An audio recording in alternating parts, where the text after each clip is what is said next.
Chapter 974. The wind was tainted with the smell of smoke, and the flames seemed to still be lingering in the sky. The torn clouds were like burning cotton, scattered in the sky. Behind the clouds, there was a layer of ominous golden light that shot out in all directions. Tolman's silver hair shone in the sun. He smiled and said, "They didn't want to hide it at first, but you know, this is a bad habit of wizards. They like to play word games, play tricks, and enjoy it. Because it shows that they are far smarter than mortals. Unfortunately, no one wants to be a fool, so I'm in a particularly bad mood now. Don't worry, you can go and find trouble with them. William and I will support you." To be honest, Brando had a much worse temper than you did back then. In this regard, you are far inferior to your grandfather, Brando. Brendel was not moved by his words. "Lord Tolman, what role did the Bugas play in His Majesty and the Sword of the Dragon? And what exactly are you planning to do?" The light brown eyes reflected the silvery shadows of the sails. The floating fleet was like a fish in the air, shuttling back and forth in the airport. At least one thing that the port officials of the cruise people did not misjudge was that Lone Port could not withstand such a huge fleet. It was conceivable that the port would not be able to restore its former glory for a long time after the war.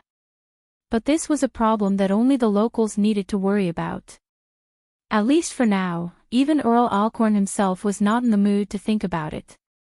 Tolman was silent for a moment. "You guessed right," he replied.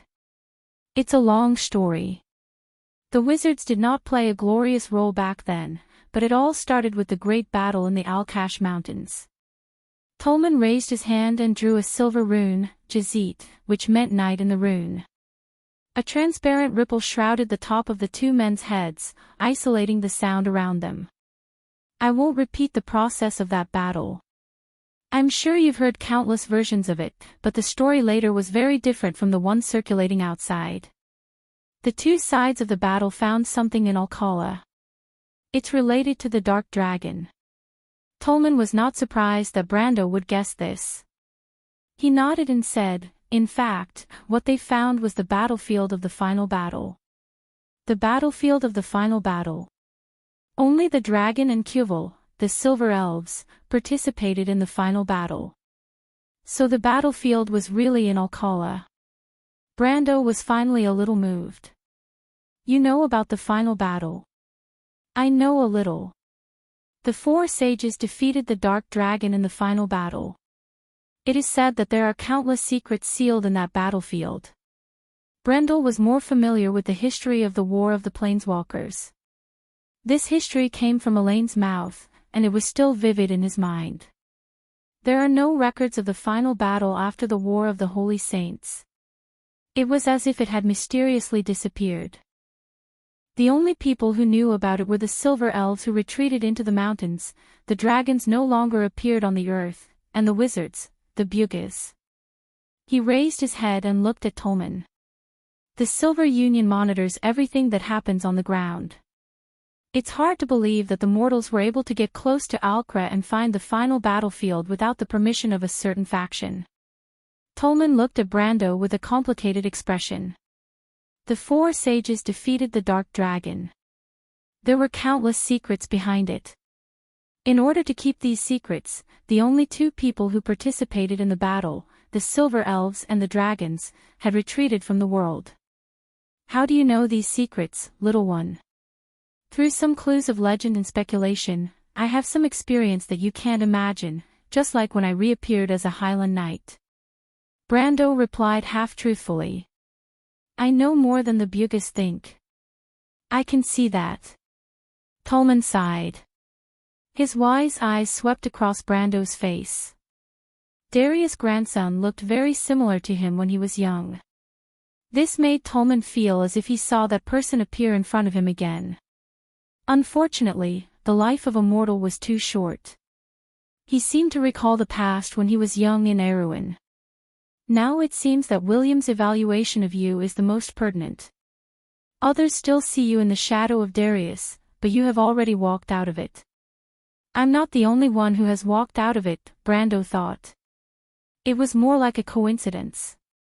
When Sophie's extraordinary soul appeared with the mentality of the whole world, the fusion of their souls was like an opportunity for them to help each other out of the shadow of the past.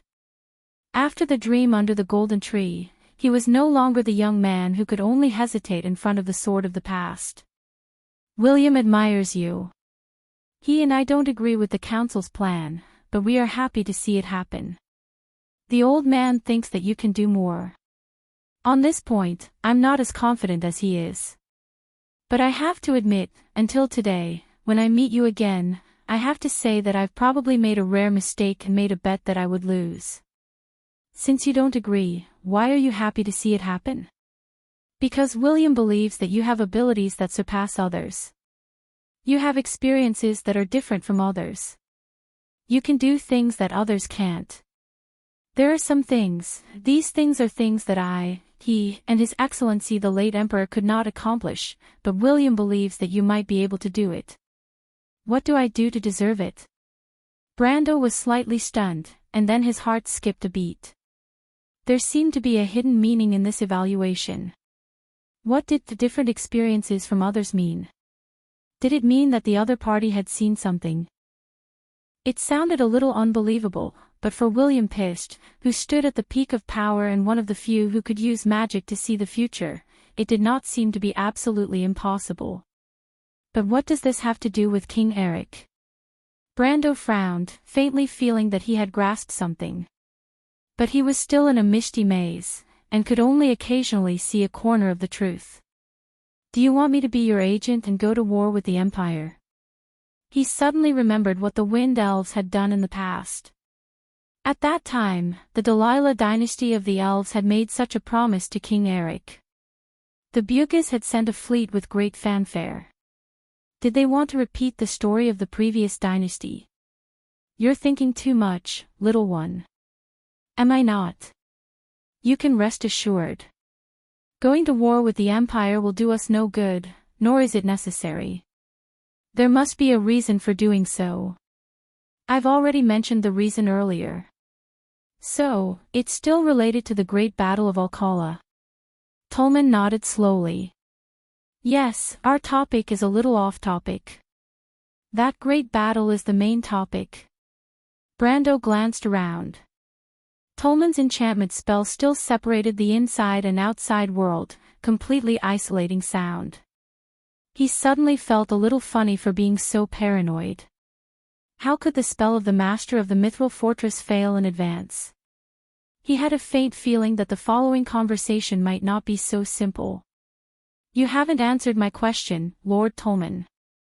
About that question, I can only say that you're half right. Half. Because no one has ever deliberately done anything to cover up the battlefield of the final battle. The space in the Alcala area is not stable. That place disappeared without a trace after the final battle. It fell into the void, or was swallowed by the sea of magic. The entire space was swallowed by the noisy energy. After that, there were several continuous earthquakes in the Al-Kash Mountains. After that, the topography of the entire area had been completely changed. No one knows where the battlefield was buried. Disappeared. This answer was also beyond Brando's expectations. Not all. That was not an ordinary earthquake.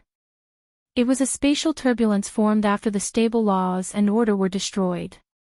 The chaotic laws created a strange area in Alcala.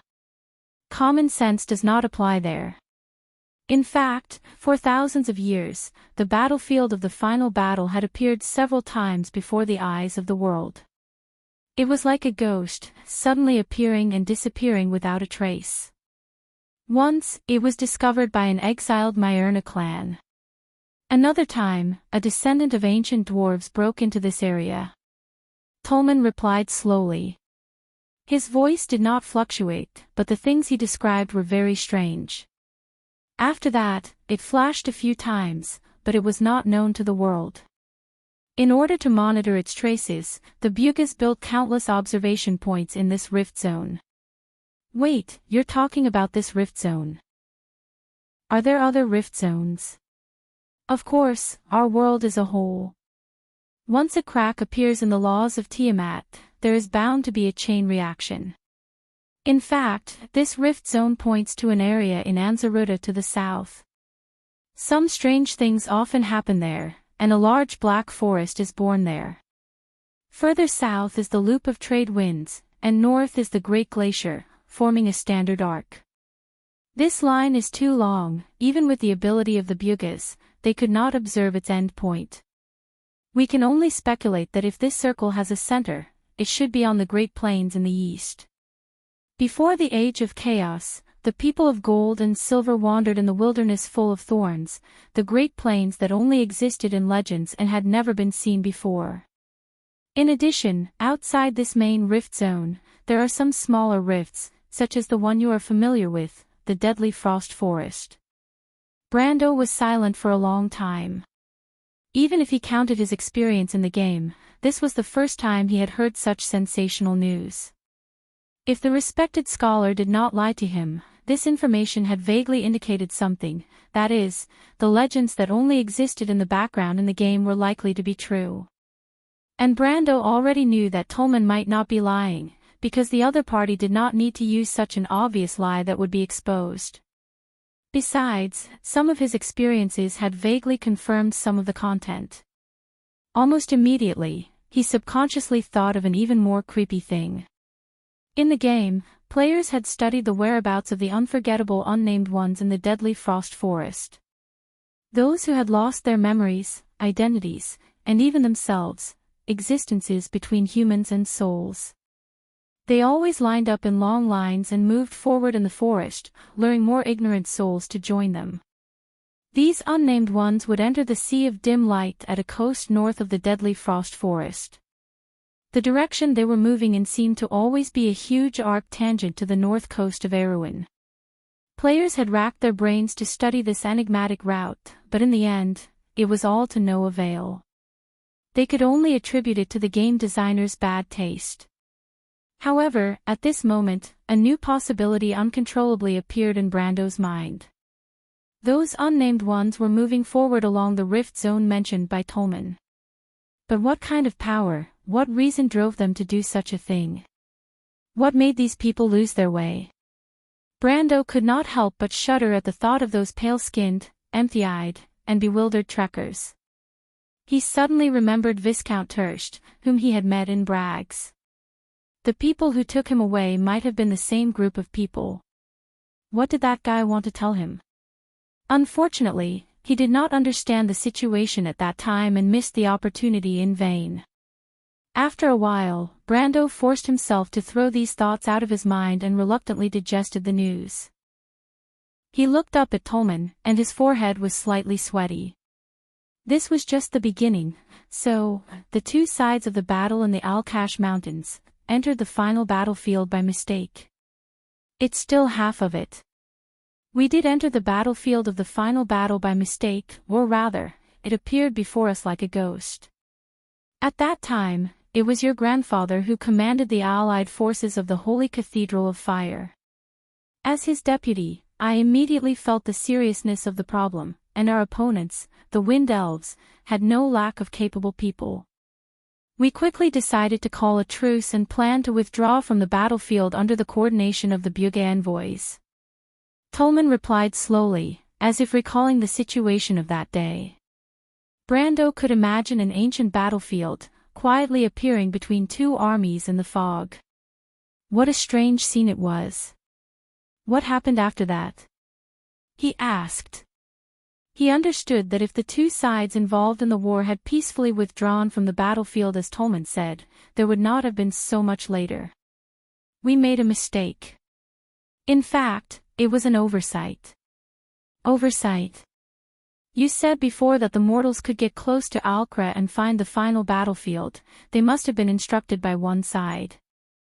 I said you guessed half of it right. And the other half is, it was true, but the ones who did it secretly were not the Bugas. It was a dragon. Dragon? Brando was taken aback. Tolman raised his head and looked at the sky. Just like the Myurnas, dragons have the blood of gold flowing in their veins. In the War of the Holy Saints, not all dragons stood on the side of the four sages. You should know this, right? Brando knew this. The dragons were still divided into good and evil, and the source came from the break in the era of the War of the Holy Saints. But no one knew the reason why the dragons would fight side by side with the mortals, just like how few people understood the sacred covenant between the Bugis, Quevil, and the mortals. Why would the silver and gold generation give up their era and fight for the era of the mortals? Was it because of a promise by the Azure Knight, for the era of mortals in the prophecy? Not necessarily. One of the dragons was Odin, a staunch ally of the Dark Dragon. You mean the Seven Dragons King, the evil dragon Fuchsia? Yes, after the end of the War of the Holy Saints, as the loser, Fuchsia Cath was sealed under the Great Glacier by Gwyneth and Tysgras. Brendel knew these two famous names. The former was the previous generation's Dragon King, Gwyneth, who was almost a god, the overlord of the sky. The latter was the famous Dragon of Heroes, who later played an important role in helping the humans resist the Twilight invasion during the Calamity of Wolves. But he did not say anything and continued to listen to Tolman. However, the fall of Fuchsia did not stop the ambitions of the dragons. In fact, there are still some dragons who still remember the previous era secretly operating in the human world. Due to my negligence, 3 dragons named Obsidian, Adakasha, and Gwendolyn had infiltrated the alliance. They had been lurking by the side of the previous emperor for many years. During the War of the Holy Saints, they protected the princess as the royal knight. I think you already know who they are.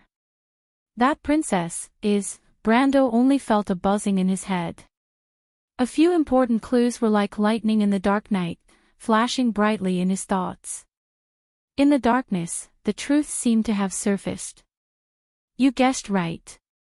Her name is Constance, the flower of the princess, the apple of the emperor's eye. Chapter 975. Grand Emperor Grandocrates had been a playboy all his life, leaving behind countless descendants. Among these princes and princesses, only Queen Ophelia's sons and daughters had the right to inherit the throne. Among them, the Silver Queen was the third daughter of the queen, and was deeply loved by His Majesty and the queen.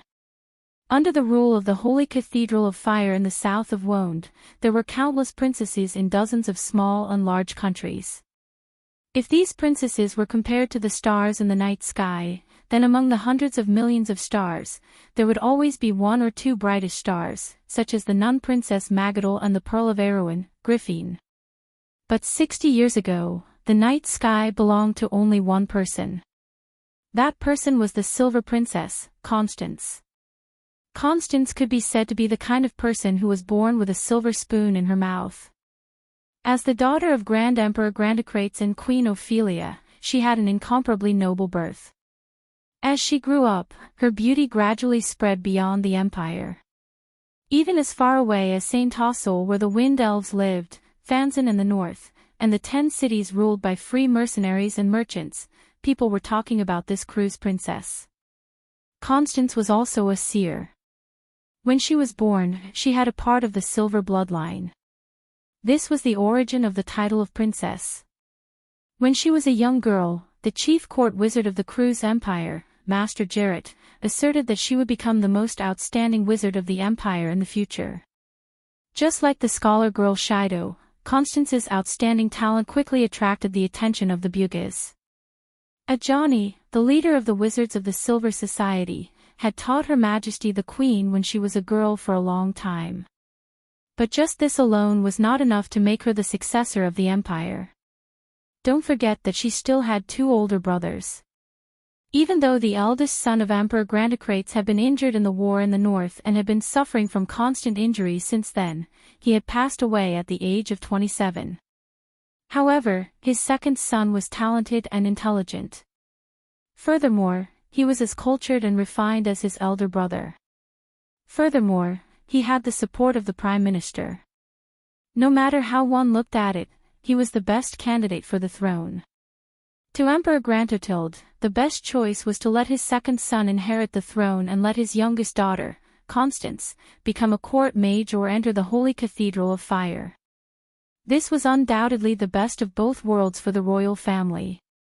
Brando knew that there must have been some earth-shattering accidents when the Silver Queen finally took over the throne from the Emperor.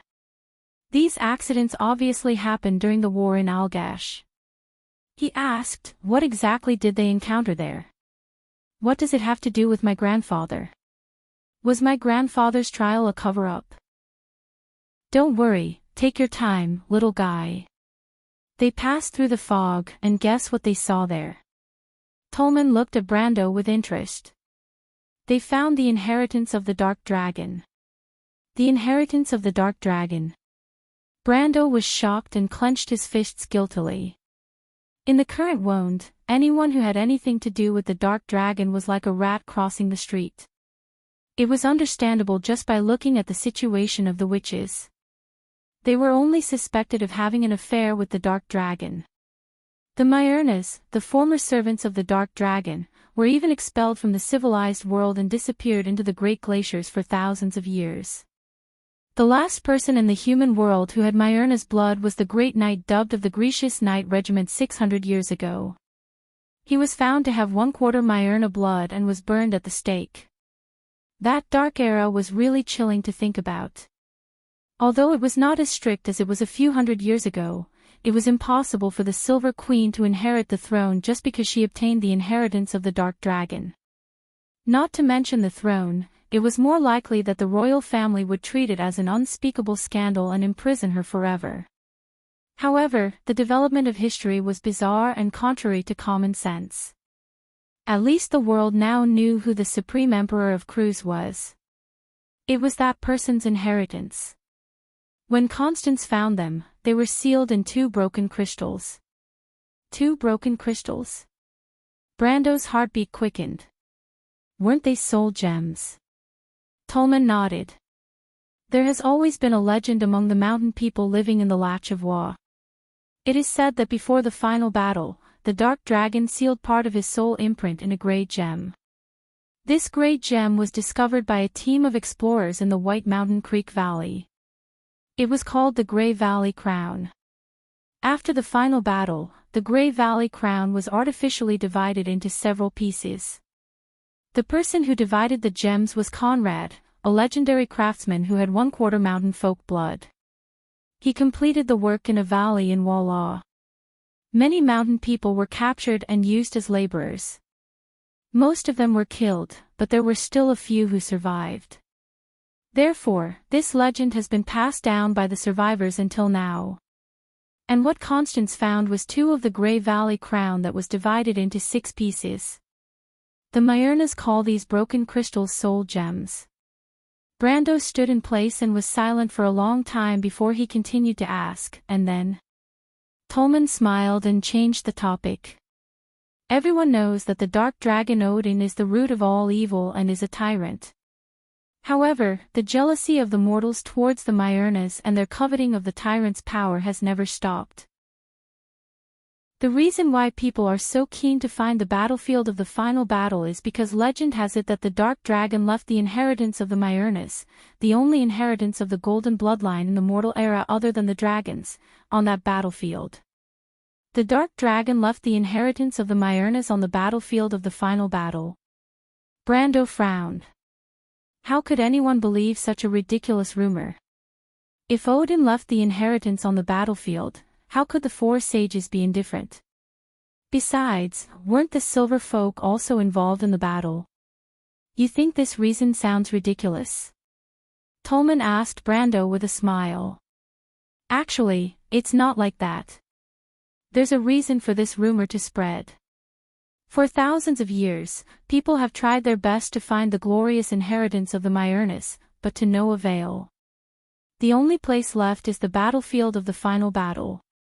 However, the 4 sages were tight-lipped about the outcome of the final battle after the War of the Holy Saints. Even the Silver Folk swore an oath according to the sacred covenant to keep a secret. In fact, everyone knows what that secret is about. The inheritance of the Dark Dragon is too sensitive. If people want to get it, it's difficult to bypass the justice of the war of the holy saints. But the knowledge and civilization of the Myrnas are different. Constance is the princess of the empire and naturally knows this. In fact, her goal was the latter from the beginning. If the empire can inherit the golden civilization, it will be above Saint Hassel and Fanzan, and also above the Holy Cathedral of Fire. Constance knows very well that now that the inheritance of the Dark Dragon is here, the rumor is likely to be true. The inheritance of the Myrnas is also here. But she also knows that it's unrealistic for her and Gwendolyn to search the entire battlefield. Tolman paused for a moment. Of course, at that time, she didn't know the true identity of Gwendolyn and the rest. The only thing she could think of was to ask Darius and me, who is your grandfather? At that time, your grandfather was the marshal of the Allied forces of the Holy Cathedral of Fire, and Constance was your grandfather's deputy. In fact, she was just one of them. After all, to command such a large Allied force, your grandfather couldn't only have one capable subordinate. At that time, he had a few more important deputies. One of them was Marshal Darren Hill of the Antiburo Duchy, and the other was me. Darren Hill. It was the first time Brando heard of this name. However, most of the higher-ups of the Allied forces were the best and most outstanding soldiers from various countries appointed by the Holy Cathedral of Fire. This marshal was probably an incredible figure in the Antiburo Duchy back then. At the mention of this small country in the southeast of the Cruz Empire, the first thing that came to his mind was the nun princess.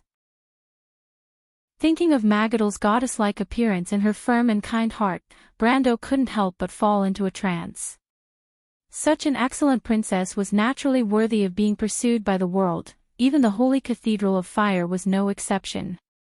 But how many people knew that there might be an inhuman soul hidden in the princess body? He shook his head and threw this thought out of his mind. He listened to Tolman continue.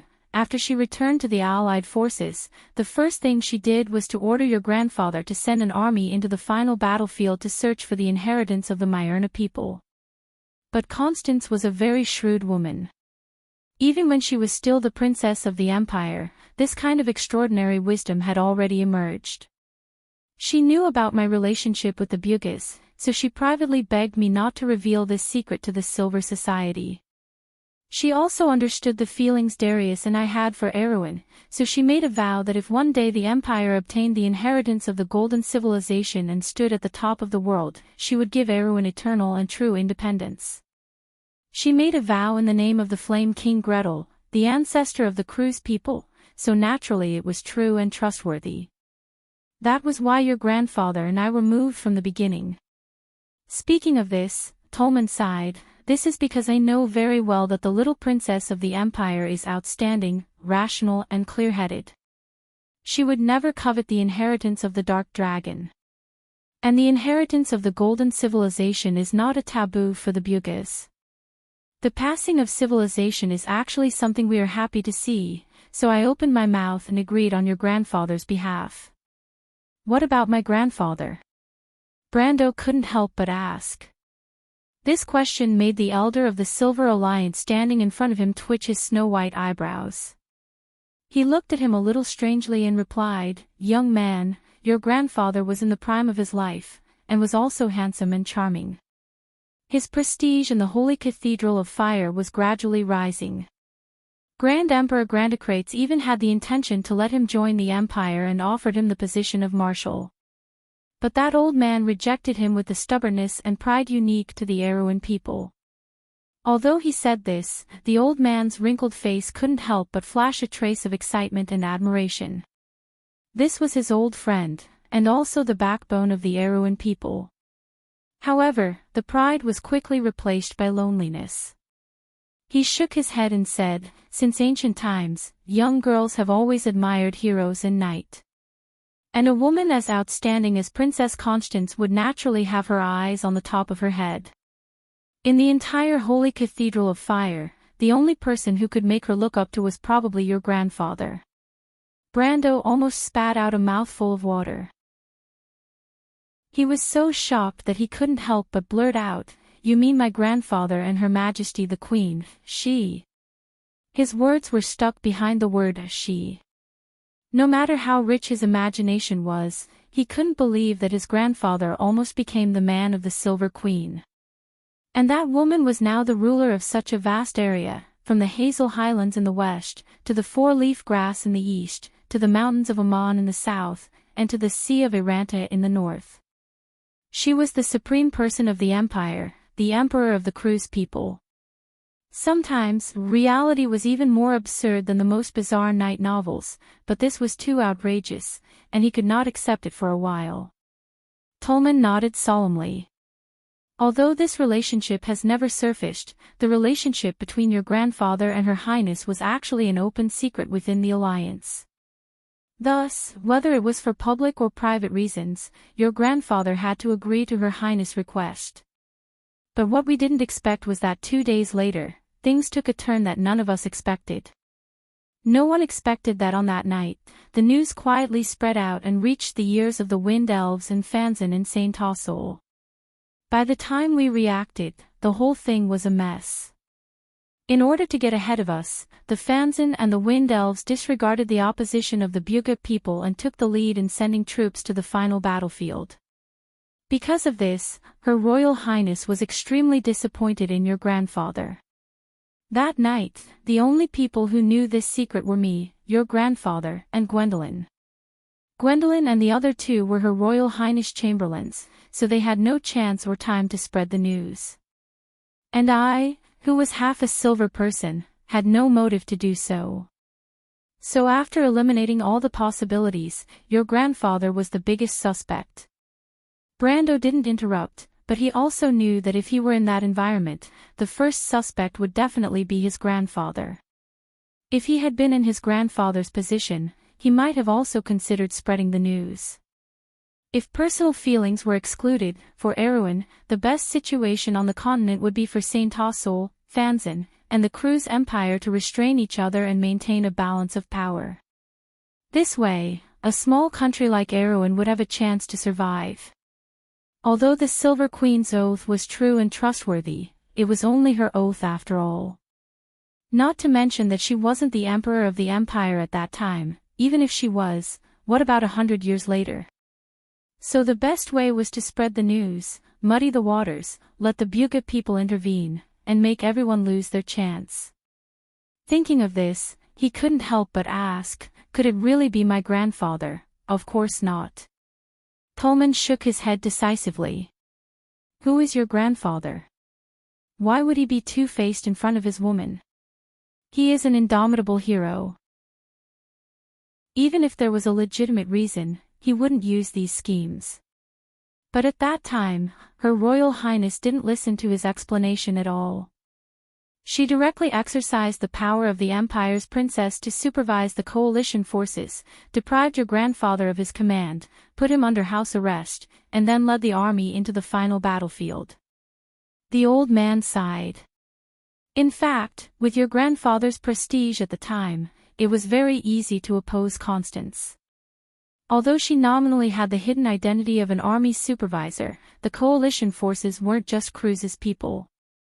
What's more, to deprive the Marshal of the coalition forces' military power based on suspicion alone, this was unreasonable. Unfortunately, your grandfather was unwilling to fall out with Her Royal Highness, which led to the tragedy that followed. The tragedy that followed. Brando couldn't help but frown and asked cautiously. He only knew that later on, his grandfather was put on trial by the Holy Cathedral of Fire, and Her Royal Highness inherited the throne not long after that. Gwendolen and the other 3 dragons were now expelled by the dragon race, banished to the underground of Jorgandi Ridge, and ordered not to step foot in Wonde. But as for what exactly happened, although there were different opinions, there was still no conclusion. It was said that his grandfather was attacked from behind when he went deep into the Al-Kash Mountains. Whether this was because of the persecution and conspiracy of the Holy Cathedral or some other reason, it was unknown. You should have guessed it. Now it seems that it was actually Gwendolen and the other 2 who spread the news.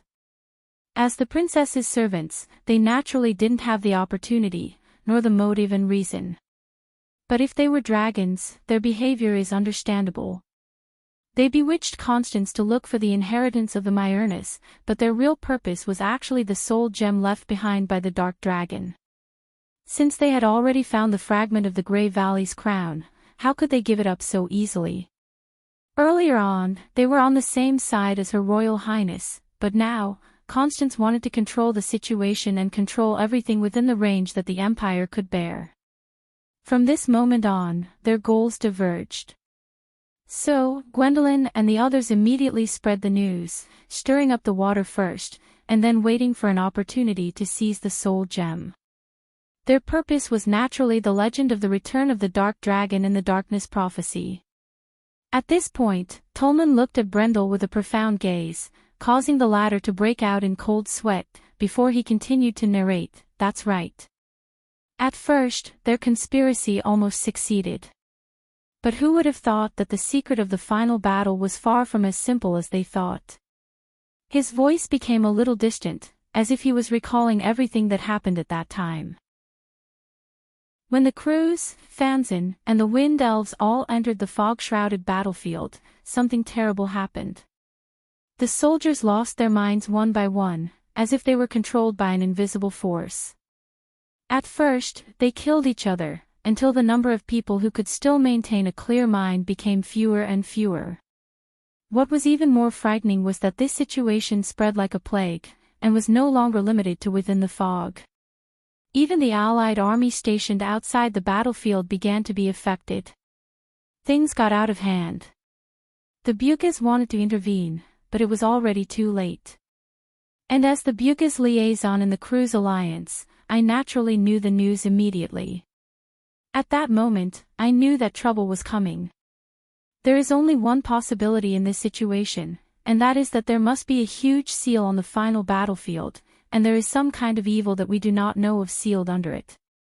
And now, someone has touched this seal. We immediately notified the headquarters of the Silver Alliance. After searching through the ancient books and the oral accounts of some of the sages who survived the War of the Holy Saints, we confirmed this news. The secret that the four sages kept to themselves in the final battle was indeed related to this seal. And as for what this seal is, even the Silver folk did not have the slightest record of it. There was only a paragraph of text that described the situation from the side. The text was actually written in the appendix of the Sacred Covenant, and it was described as follows: "I, Elroy Mithril, in the name of the Silver folk, swear on the Sacred Covenant. Under the witness of the four sages, the Silver folk will henceforth shoulder the responsibility of monitoring the entire world, and guard this secret until the prophecy is fulfilled." The prophecy. The prophecy was also written in the appendix, and it was described as follows: 16, the tower, the lost moon took away the light. XX, judgment, the light lost. 17, the star, the silver generation was lost on the earth, and moved forward in darkness and obscurity. 8, strength, the chance encounter between the emperor and the fool. 9, the hermit, the rusty clockwork was being reset. XXI, the world, the sword that changed fate. With half the blood of the Silver folk flowing in his body, Tolman's memory was amazingly good, and he described the entire prophecy word for word. Brando could not help but feel a chill down his spine when he heard the entire prophecy, because he suddenly realized that he had seen this prophecy before.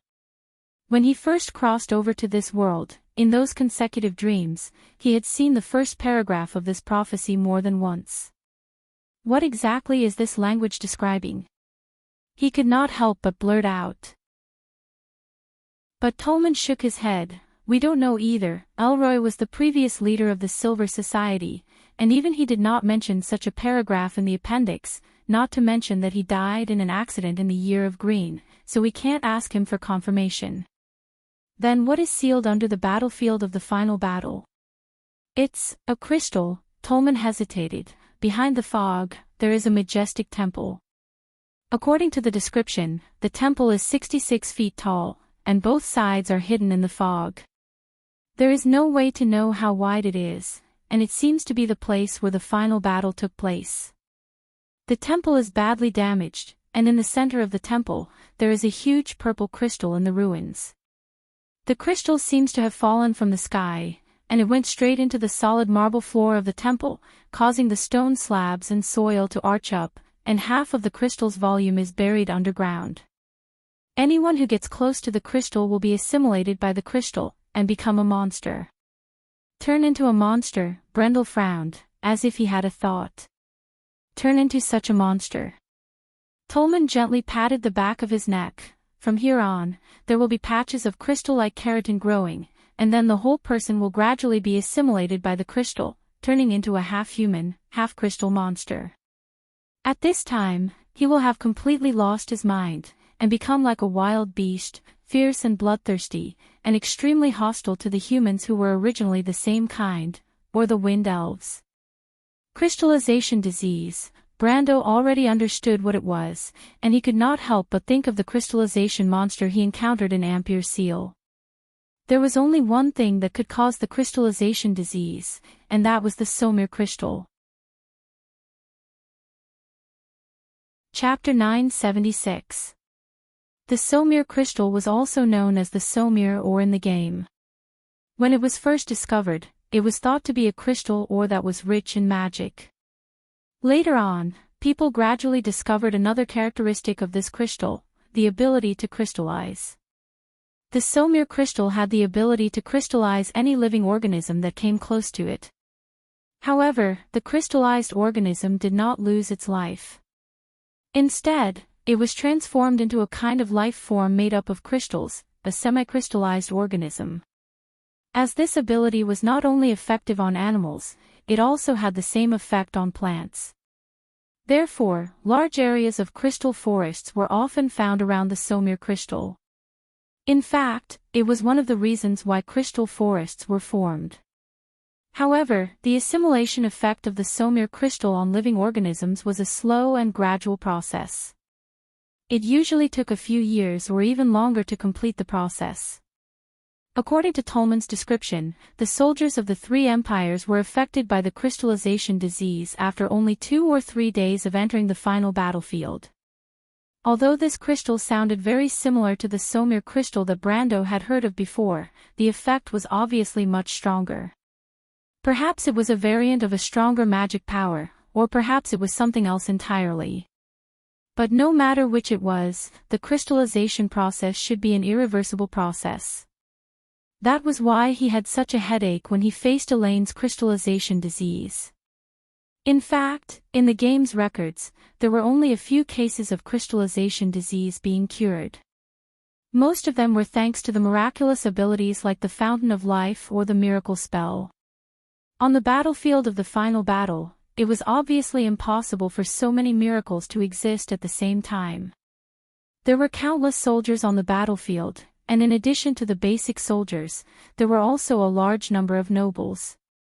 There was no lack of upper-class nobles among them. If these people died on the battlefield, it would be a big matter for any country at that time. Judging from Tolman's tone, when the crystallization disease spread, it was obvious that most of the people were affected. Speaking of which, it was necessary to mention the attitude of the nobles in Wone during that time. Before the Second Holy War, the nobles generally regarded participating in the war as a kind of glory. It was not because they still had the heroic spirit of their ancestors who had cut through the thorns in the wilderness. On the contrary, in the heart of the civilization, after the first generation of pioneering knight gradually faded from the view of the world, the descendants were increasingly addicted to playing and having fun. They had long lost the demeanor of their ancestors. During the War of the Holy Saints, the human nobles could easily die for a word or a promise. But today, after 1,000 years, this kind of behavior was regarded as something that only fools would do. The nobles were not afraid of war because it was not a matter of life and death for them. This was especially so for the Empire of Cruz. There were very few records of upper-class nobles dying in the war. Unless they were too unlucky to be shot by stray arrows, or died of diseases because they could not acclimatize to the climate. Even if they were captured, they would still be treated with dignity. For their enemies, hostages meant a large sum of ransom. To this day, most of the nobles still reminisced about that era. They thought that the war of that era was a classic and romantic war that combined the spirit of the knight and the virtues of kindness. Of course, this privilege was only for the nobles. For the soldiers from the lower class, the original intention of war had never changed. It was still mixed with the cold metal and the smell of death. From this, it could be seen that if hundreds or thousands of nobles died in a war, it would be a nightmare for any country of that era. Even the royal family could be torn apart by the angry family members of the deceased. One had to know what kind of power was behind the deceased. For example, Brando remembered very clearly that on the side of the Holy Cathedral of Fire, there were 3 dukes in the Cruz Empire who participated in the war. There were also a bunch of lords under them, big and small. Behind each of them was a tangled and complicated network of relationships. It was not an exaggeration to say that it included the bloodlines of the nobles in the entire empire. If these people died on the battlefield, it was very likely that an empire's princess would be implicated. The situation on the side of Saint Tassol and Fanzan was similar. If such a thing happened, it would be impossible to cover it up no matter which side it was. There was no way to cover it up at all. Thinking of this, Brando's thoughts suddenly flashed. He realized who his grandfather's scapegoat was, but this thought only flashed through his mind. He immediately shook his head. His grandfather could not bear this scapegoat at all, even if he was the commander of the allied forces of the Holy Cathedral of Fire. Moreover, he also knew that although many nobles died in the Battle of Algash, it was not to the extent that it was unacceptable. At least the princess, the 3 dukes, and a few important people returned to the country intact. Could it be that the crystallization disease knew how to differentiate between high and low, and that nobles were immune to it? This kind of nonsense was obviously not worth mentioning.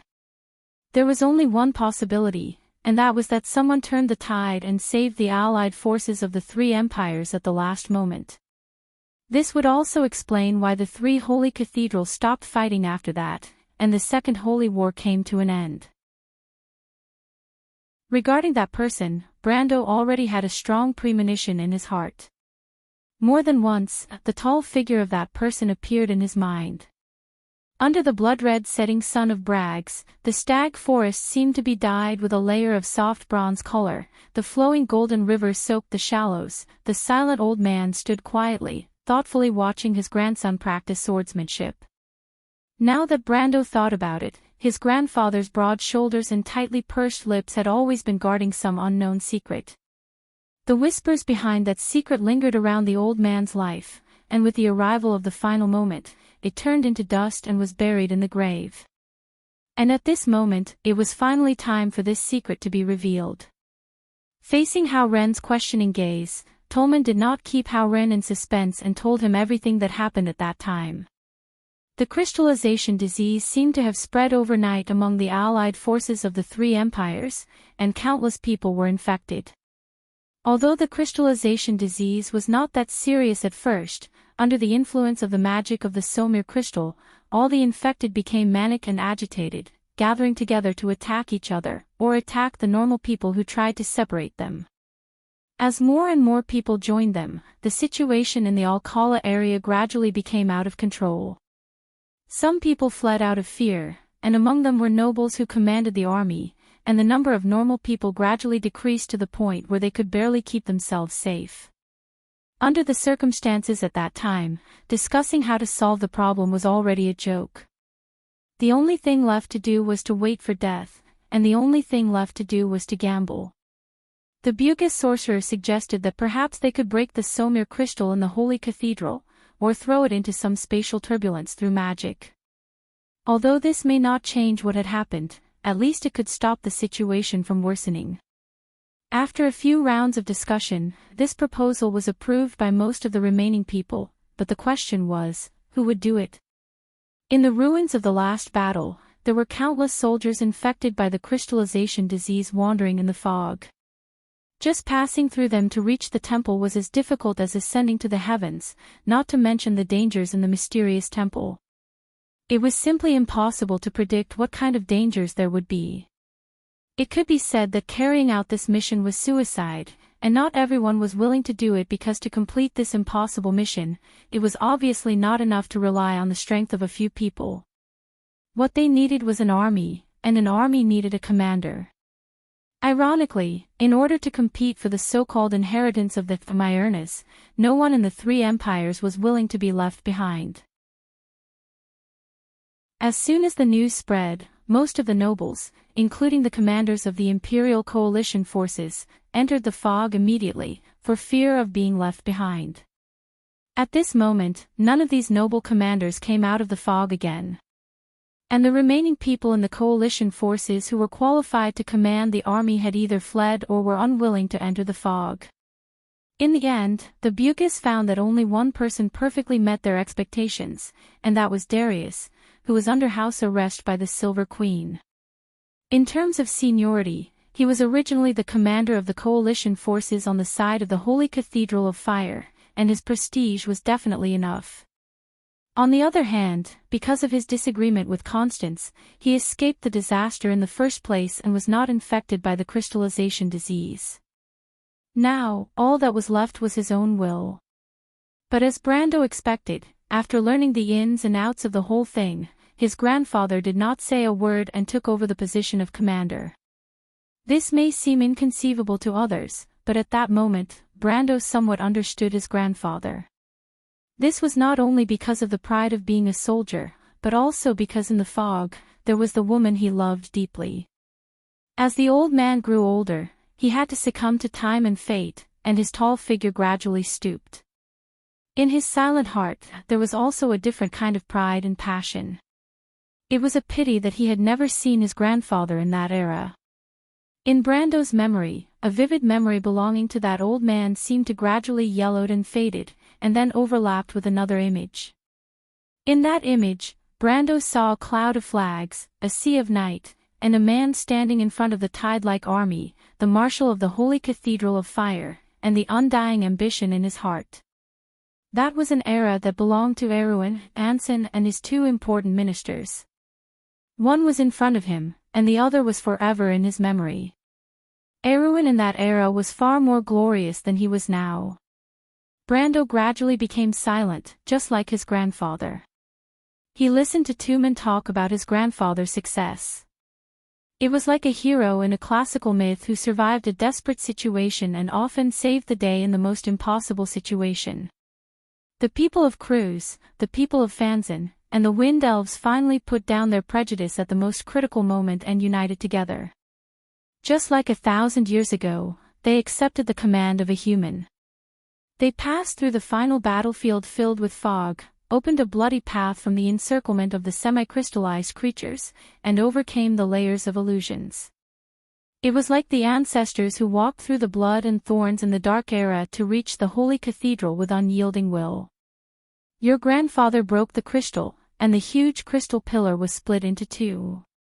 After it collapsed, it lost its magic. Not only did the crystallization disease stop spreading, even the crystallized human and elven soldiers gradually returned to normal, Tumen said slowly. That crystal is still in the Museum of Felon. Anram erected a wordless stone tablet for it to commemorate the heroes of the past. It's just that few people know its origin. Why a wordless stone tablet? Brando asked quietly. Sword Saint Darius, his grandfather had saved the three empires. It could be said that Kurlutz, Farnazane, and even countless nobles of the Wind Elves owed him a favor, but what he received was an unfair trial. Brendel's heart was already filled with cold murderous intent. If he found out who was behind all this, he would definitely make them regret everything they had done in the past. Because the Cardoloso family still had descendants, and because Darius' grandson's name was Brando. Unexpectedly, Tumen shook his head and said a little heavily, I know what you're thinking, little guy, but it's not what you think. It's your grandfather who took the initiative to accept the trial. Brando was stunned. Why? He couldn't help but blurt out. Because if he didn't accept the trial, the Silver Princess would die. Garden of White Roses, tap, tap. 2 crimson boots with golden roses on the tip stepped on the footboard of the carriage one after another, followed by a wave-like dark skirt. The Empress of the Empire, Constance, elegantly walked down the carriage with the help of a maid. 2 women hurriedly stepped forward and rolled up her long skirt. Her Majesty the Empress glanced around coldly. Her furrowed brows showed that the supreme ruler of a vast territory was not calm. Your Majesty. The 2 rows of maids bowed. Constance ignored them. She quickly walked past them and through the corridor. Her cold face seemed to be pregnant with a storm of anger. Bang! The golden walnut door of the sleeping chamber was pushed open. The maid's outstretched hands froze in midair. They looked at the bad-tempered Empress in shock, but the latter had already said coldly, "You may leave." The maids didn't dare to disobey her orders. A few of the noblewomen looked at each other in bewilderment, then bowed and left. The room quickly quieted down. She rejected you again. After a while, the soft voice of the Dragon Empress came from the sofa, as if the lady was there. She asked in her usual calm tone. But Constance didn't need to turn her head to know that the expensive golden camel fur sofa made by Sideris was empty. She will agree. I don't have much time left for that little mountain girl, Constance replied coldly. When the time comes, I'll let her know that I won't just speak gently. That's for sure. The wrath of a king will cause blood to flow. So, you're going to use your sword on the mountain people? No, it's the opposite. The Silver Queen sneered, I'm going to marry her to that self-righteous guy, that mountain people's prince. Anyway, he has begged me more than once to marry an imperial princess to him. Since they are of the same race, I think she will be satisfied. Constance couldn't hide the contempt in her voice when she talked about the mountain people's prince. In fact, it was an insult. After all, the country bumpkin from the mountains was always so self-righteous. In fact, no orthodox imperial nobles would associate with them. The funny thing was that he took this identity seriously, so the title of mountain people came into being. Generally speaking, as the role model of the empire and the supreme person on the throne, Constance rarely used such frivolous words. But now, she was obviously in an extreme rage. The Dragon Queen looked at her strangely from the void. She's that little guy's woman. He's that person's grandson, isn't he? You really don't care about him at all. He's that woman's grandson. Constance corrected her coldly. So, this is the jealousy between human women. The Dragon Queen's voice became a little curious. To this question, the Silver Queen had never answered. She stood silently on the spot, her eyes calm, resting on the black sandalwood desk. What are you thinking, Your Majesty? I'm thinking, if I wasn't so naive back then, maybe I would be different now, Gwendolyn. But you once had the chance to choose, Your Majesty. Constance's voice hesitated, because I don't want to lie to myself. The fleet was about to set sail. Brando slowly stepped onto the deck and looked back. On the bridge, the silver folk were entering the portal in a single file. Tolman was walking at the back. As if he felt something, he turned around and raised his head slightly. Under the shadow of the silver silk hood with silver patterns, 2 silver-gray eyes shone brightly. Between his thin lips, there was a faint mysterious smile. He took a deep breath, and could not help but gently press his hand on the side of the ship that was engraved with the relief of Leviathan. About the conversation before, it was as if in an instant, it reappeared before his eyes. I don't understand. Brando stared at the old man in front of him, his cold eyes seemed to see through him completely. It's very simple. As I said before, on the battlefield of the final battle, in the temple, that strange crystal was sealed at the beginning. But the person who sealed it was not the 4 sages, but the darkness dragon Odin. The first one to touch that seal was Her Majesty the Queen, whom you know well. When the seal was opened, the mystery was also revealed. The secret of the final battle of the War of the Holy Saints was displayed in front of everyone. Because I was with your grandfather at that time, I don't know what they saw, but I only know one thing. That is, the answer to this mystery is related to the agreement between the four sages and the darkness dragon Odin. So, from this, it can be inferred that a legend about a rumor for 1,000 years may be true. The old man's voice was a little hoarse. You know, the order of the mortal world and the legitimacy of the four empires are based on the righteousness of the battle of the holy saints. But in fact, there has been a saying in the past 1,000 years that the actions of the four sages in the battle of the holy saints may not be so sacred and righteous. That is to say, in this story, the darkness dragon is a tyrant, but the four sages are just usurpers. Tolman looked up and narrowed his eyes at Brando. Do you know what this means? Brando did not answer. He had actually heard of such a legend, but it was spread in the Amber Sword. There were countless legends of all kinds, and there was such a saying that for every bard, there would be an additional version of the story, so no one would delve into it. But he also understood what it meant if this was true. In the history of the replacement of human dynasties, fights for the throne and conspiracies to usurp the throne were not uncommon. But the sacred war of the Holy Saints was based on the covenant between the Silver Folk and the races of the continent. The cornerstone of the covenant was to end the dark reign of the Myrnas and fulfill the prophecy, the so-called era of mortals. This covenant was described as a sacred covenant in the Pale poem, also known as the Sacred Oath. Since it was sacred, it must first be based on justice. And this was also the basis of the legitimacy of the era of mortals. If all this was just a lie, then not only would the status of the four sages be questioned, but more importantly, it would violently impact the current world order, and the legitimacy of the four holy shrines would be gone. Once the prophecy came true, then the world would inevitably be plunged into endless disputes and wars, because no one could interpret morality and justice. Then the only stage left would be for the ambitious. Brendel shuddered at the thought. Chapter 977. This was an era that belonged to the ambitious. Opportunities and cunning conspiracies were like a raging river, sweeping from beginning to end for hundreds of years. Like an invisible feather pen writing furiously in the depths of dark thoughts, a complete story gradually took shape in Brando's mind. The latter half of the story could be foreseen. In the center of the fog-shrouded ruins of the final battle, in the dark and silent temple, it did not matter what Her Majesty the Silver Queen saw, what happened, whether it was true or false, right or wrong, it did not matter now.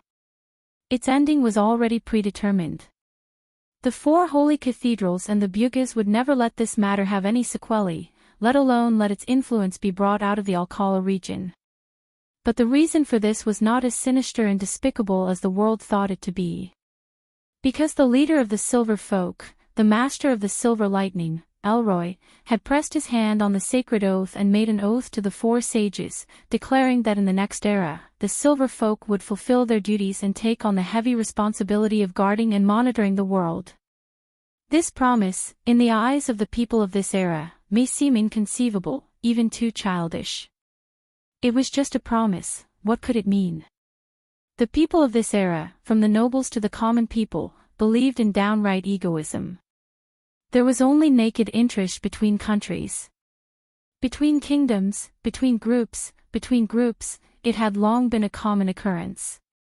Conspiracies and betrayals ran rampant in the world, and this period of history was already hundreds of years old. So they could not imagine. They could not imagine that glorious era, and could not understand what a promise between the nobles was. There was an era when Elroy spoke loudly in front of the sacred covenant. Every word he said turned into silver words that were inscribed on the sacred white slate. They were like shining silver nails that were nailed into the long river of history one by one. This was not for greed, but to prove right and wrong, black and white. As the Flame King Gretel once said, this is a righteous cause, an ideal in the heart, so it is worth protecting. Everything they did was for the long-term survival of civilization and order. Therefore, for 1,000 years, the Silver Folk had promised that they would no longer intervene in mortal wars. They had built watchtowers at the borders of the civilized world that were more dazzling than the stars.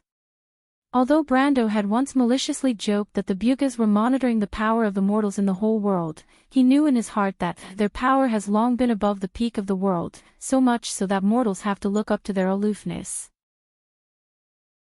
Even if mortals maliciously speculate that these wizards are manipulating the direction of history behind the scenes, they have to admit, the truth is that for 1,000 years, the Silver Folk have never crossed the line drawn by Elroy. There was a maxim among the wizards of Buga: if a successor does not keep his word, it is a disservice to the noble deeds of his predecessors. In their eyes, the promises of the nobles were the most precious things in the world. Because it was too easy to destroy, once it was destroyed, it would be very difficult to find it again. William had lamented to the players more than once, the lives of mortals are too short, so they are too short-sighted, and it is easy for them to replace those noble values with immediate benefits. It is difficult for them to understand that the gains do not make up for the losses. After Tolman slowly finished the first half of the story, Brando looked up at him. He did not know if it was his imagination, but he felt that there was some deep sadness in the elder's silver eyes. He could actually understand where this sadness came from. On the battlefield ruins of the final battle, if everything that happened in that temple really proved that the four sages were wrong, or not so righteous, then it would cast a shadow over the sacred oath. If a successor does not keep his word, it is a disservice to the noble deeds of his predecessors. But what if all this was wrong from the beginning? Now there were only two choices left in front of the four holy cathedrals and the Silver Folk: either they admit the mistakes of their predecessors, and let the world undergo a thorough reform and baptism. After that, the four holy cathedrals may disappear, but at least the truth will always exist in the world. But more likely, they would let the world sink into darkness, let conspiracies and lies obscure the light of reason, and let Wone become the biggest stage for ambitious people in the next few hundred years. Or they would cover up the truth. Although it would tarnish their own hearts, the fire of civilization and order would still exist, and at least the world would not fall into a sea of fire. The War of the Holy Saints had ended 1,000 years ago, and there was no reason to let the hatred of that era continue. That would be too selfish. The four holy cathedrals chose the latter. At that time, other than the dragons and the wizard leaders of the Silver Alliance, there were also the popes and high priests of the four holy cathedrals. These people were different from the corrupted vermin below.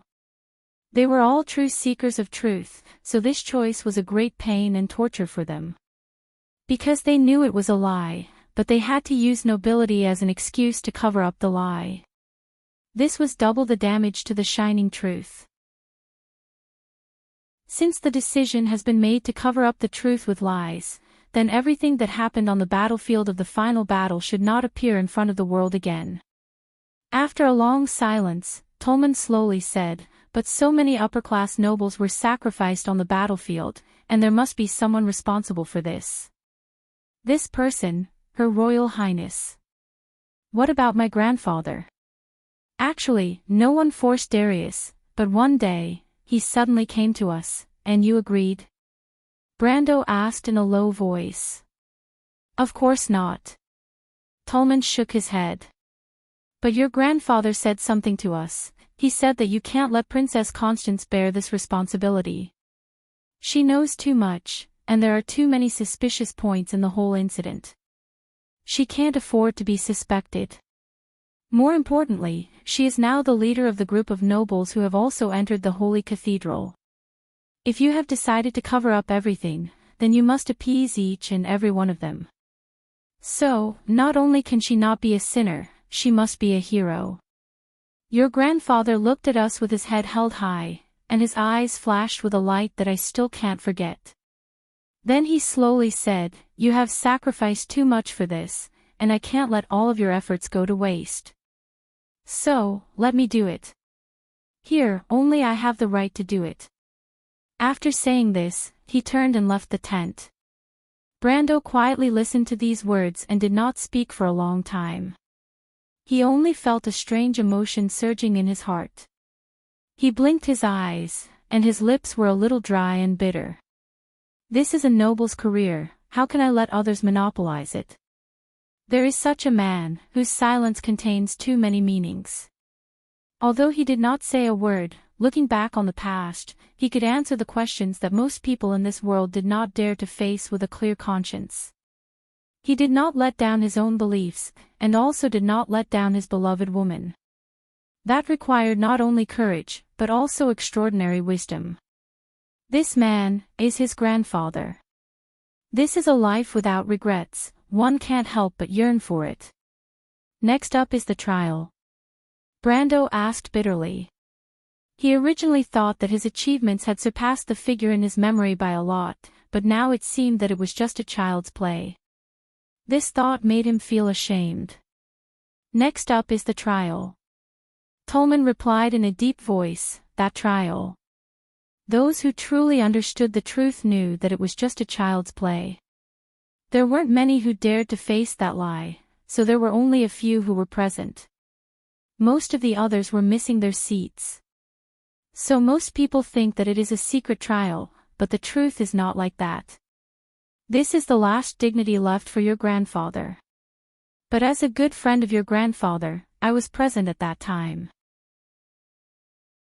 After the trial, your grandfather should have been secretly executed, but because of the reason you know, he was only relieved of all his duties and reputation and secretly sent back to Erewhon. After that, almost no one has heard any news about him. In fact, in the whole of Wonde, there are only a few people who really know that your grandfather is still alive. These people, including the high priest of the previous generation of the Holy Cathedral, chose to self-destruct because they could not bear the torment in their hearts. Do you know? Tolman suddenly said, at the end of the trial, the Supreme Being of the Holy Cathedral of Fire, the teacher of the current Holy See of the Holy Cathedral of Fire, turned around and whispered something to me, today, how can we still pursue the truth and right? This sentence set off stormy waves in Brando's heart. At that moment, he suddenly understood why the whole continent fell into complete darkness 60 years after the War of the Holy Saints. Even the Third Holy War was called the most chaotic and the darkest war of the mortals. In the following hundreds of years, it was an era of intrigue. Opportunities and cunning conspiracies were like surging undercurrents, sweeping from beginning to end for hundreds of years. With the advent of the Slate War, the Wizards of the Light were also forced to put down their pride and join the War of the Mortals. In that war, the sky and earth changed, blood flowed like rivers on the earth, and the order of the past completely collapsed. Then, the eternal night came, and the power of dusk fell uncontrollably on the earth. The surging torrent of history, at this moment, was like a long river that flowed endlessly, surging towards him without stopping. The lock on the dusty Pandora's box finally opened in Brando's heart with a click. We are all sinners. The light of civilization has been extinguished at this moment. Next, it will be a long winter night. Perhaps in my lifetime, I will not see it light up again. Although the 4 holy cathedrals covered up all the secrets of the final battlefield, you could lie to everything, but you could not lie to yourself. In the hearts of Vala and his legendary teacher, the believers' belief in justice and truth was uncontrollably shaken. The holy cathedrals had lost their reliance on justice and glory, and everything they believed in naturally became a castle in the air. The confusion of the higher-ups inevitably spread throughout the holy cathedrals. This confusion, after brewing for nearly half a century, uncontrollably turned into a kind of panic. If people realized that everything they had insisted on before was wrong, then what was the point of their persistence? Furthermore, was the world created by the 4 sages really so correct? This is the source of everything. Tolman laughed bitterly. The bitter fruit is self-inflicted. It turns out that we made the wrong choice from the beginning. After that, according to the original plan, the dragon and the Holy Cathedral of Fire made a private exchange and Constance became the queen of the empire. This was not only to appease the nobles, but also to compensate your grandfather. However, Her merits and demerits were selectively downplayed by the Holy Cathedral of Fire. After all, it was impossible for them not to have any complaints. But what we did not expect was that everything that happened in the Alcala region had an equally huge impact on the princess, who was still in her youth at that time. What we did not expect was that she eventually obtained the inheritance of the Dark Dragon. Later, we found out that before returning to the country, she had met your grandfather once. At that time, she asked your grandfather if he was willing to correct the mistakes of history with her. My grandfather, he refused. Tolman nodded. But he also kept his promise. He never revealed a word of that conversation in his life. It was not until after his death that we received a letter from him. Brando only knew that his grandfather had written a letter to these Bugas before his death. He suspected that the same letter might have been sent to the Holy Cathedral of Fire and several other major holy cathedrals. From that letter, we learned the true thoughts of the crew's queen. It turned out, she wanted to become the Dark Dragon. Become the Dark Dragon. Brando's heart skipped a beat. Not only that, we don't know what she saw in the Holy Cathedral, but she must have seen more than the nobles. She seemed to believe that what the four sages had done was a complete mistake, so she was determined to correct this mistake, whether it was for the sake of ruling the world or to uphold what she thought was right. This is... Brando asked in a low voice. The origin of this war, right? Tolman nodded slowly. Brando was silent for a moment. You knew all this a long time ago. A little earlier than you, Tolman smiled bitterly again. But we can't be sure if this is the true thoughts of the Queen. After all, she has been enduring for decades. She seems to be waiting for an opportunity, but no one knows what that opportunity is. Why didn't the Holy Cathedral of Fire stop her? Brando only realized that he had asked a stupid question after asking this question. He saw Tolman looking at him helplessly. The person involved back then was the current master of the Holy Cathedral of Fire, Vala. Presumably, Vala was still in deep confusion like everyone else. If the Holy Cathedral of Fire could not confirm that everything they did was right, then what reason did they have to stop the Silver Queen? What a sin. Brando couldn't help but groan. So, you didn't choose me, did you? What right do I have to stop Her Majesty? Of course you have, little one, the old man winked at him playfully. Don't think I don't know what cards you have in your hand that you haven't played yet. Brando immediately understood what the other party was talking about. Cruz's eldest son. At this moment, he suddenly felt that he had shot himself in the foot by letting that guy stay. He couldn't help but say helplessly, well, having a trump card is one thing, but the difference in strength is another. What right do I have to sit in the same position as Her Majesty? That does seem to be the case, but what she has done is too crazy. Not everyone in the Imperium will support her. You can always find supporters, can't you? Besides, you are the descendant of Darius. No one is more suitable than you for this matter. Perhaps this is the will of the heavens, little one. And then, you Bugas will stay out of it. Brando replied with some annoyance. It's good to be clean and honest, but if you still care about your own feathers at this time, you are fishing for praise. Not to mention, you are the ones who caused this trouble. Hearing this, the old man's face darkened. He slowly shook his head. Sigh, you don't understand, little one. The four holy cathedrals are confused, but aren't we the same?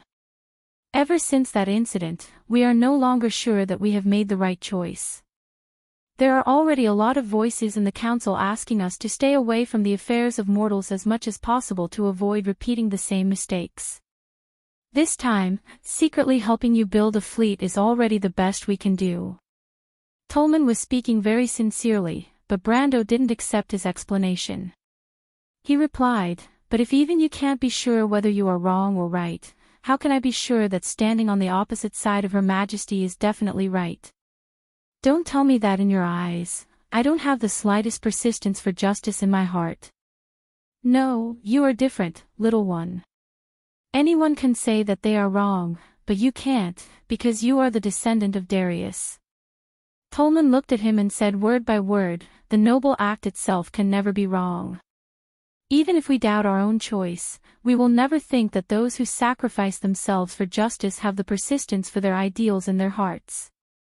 Do you understand? The old man patted Brando's shoulder.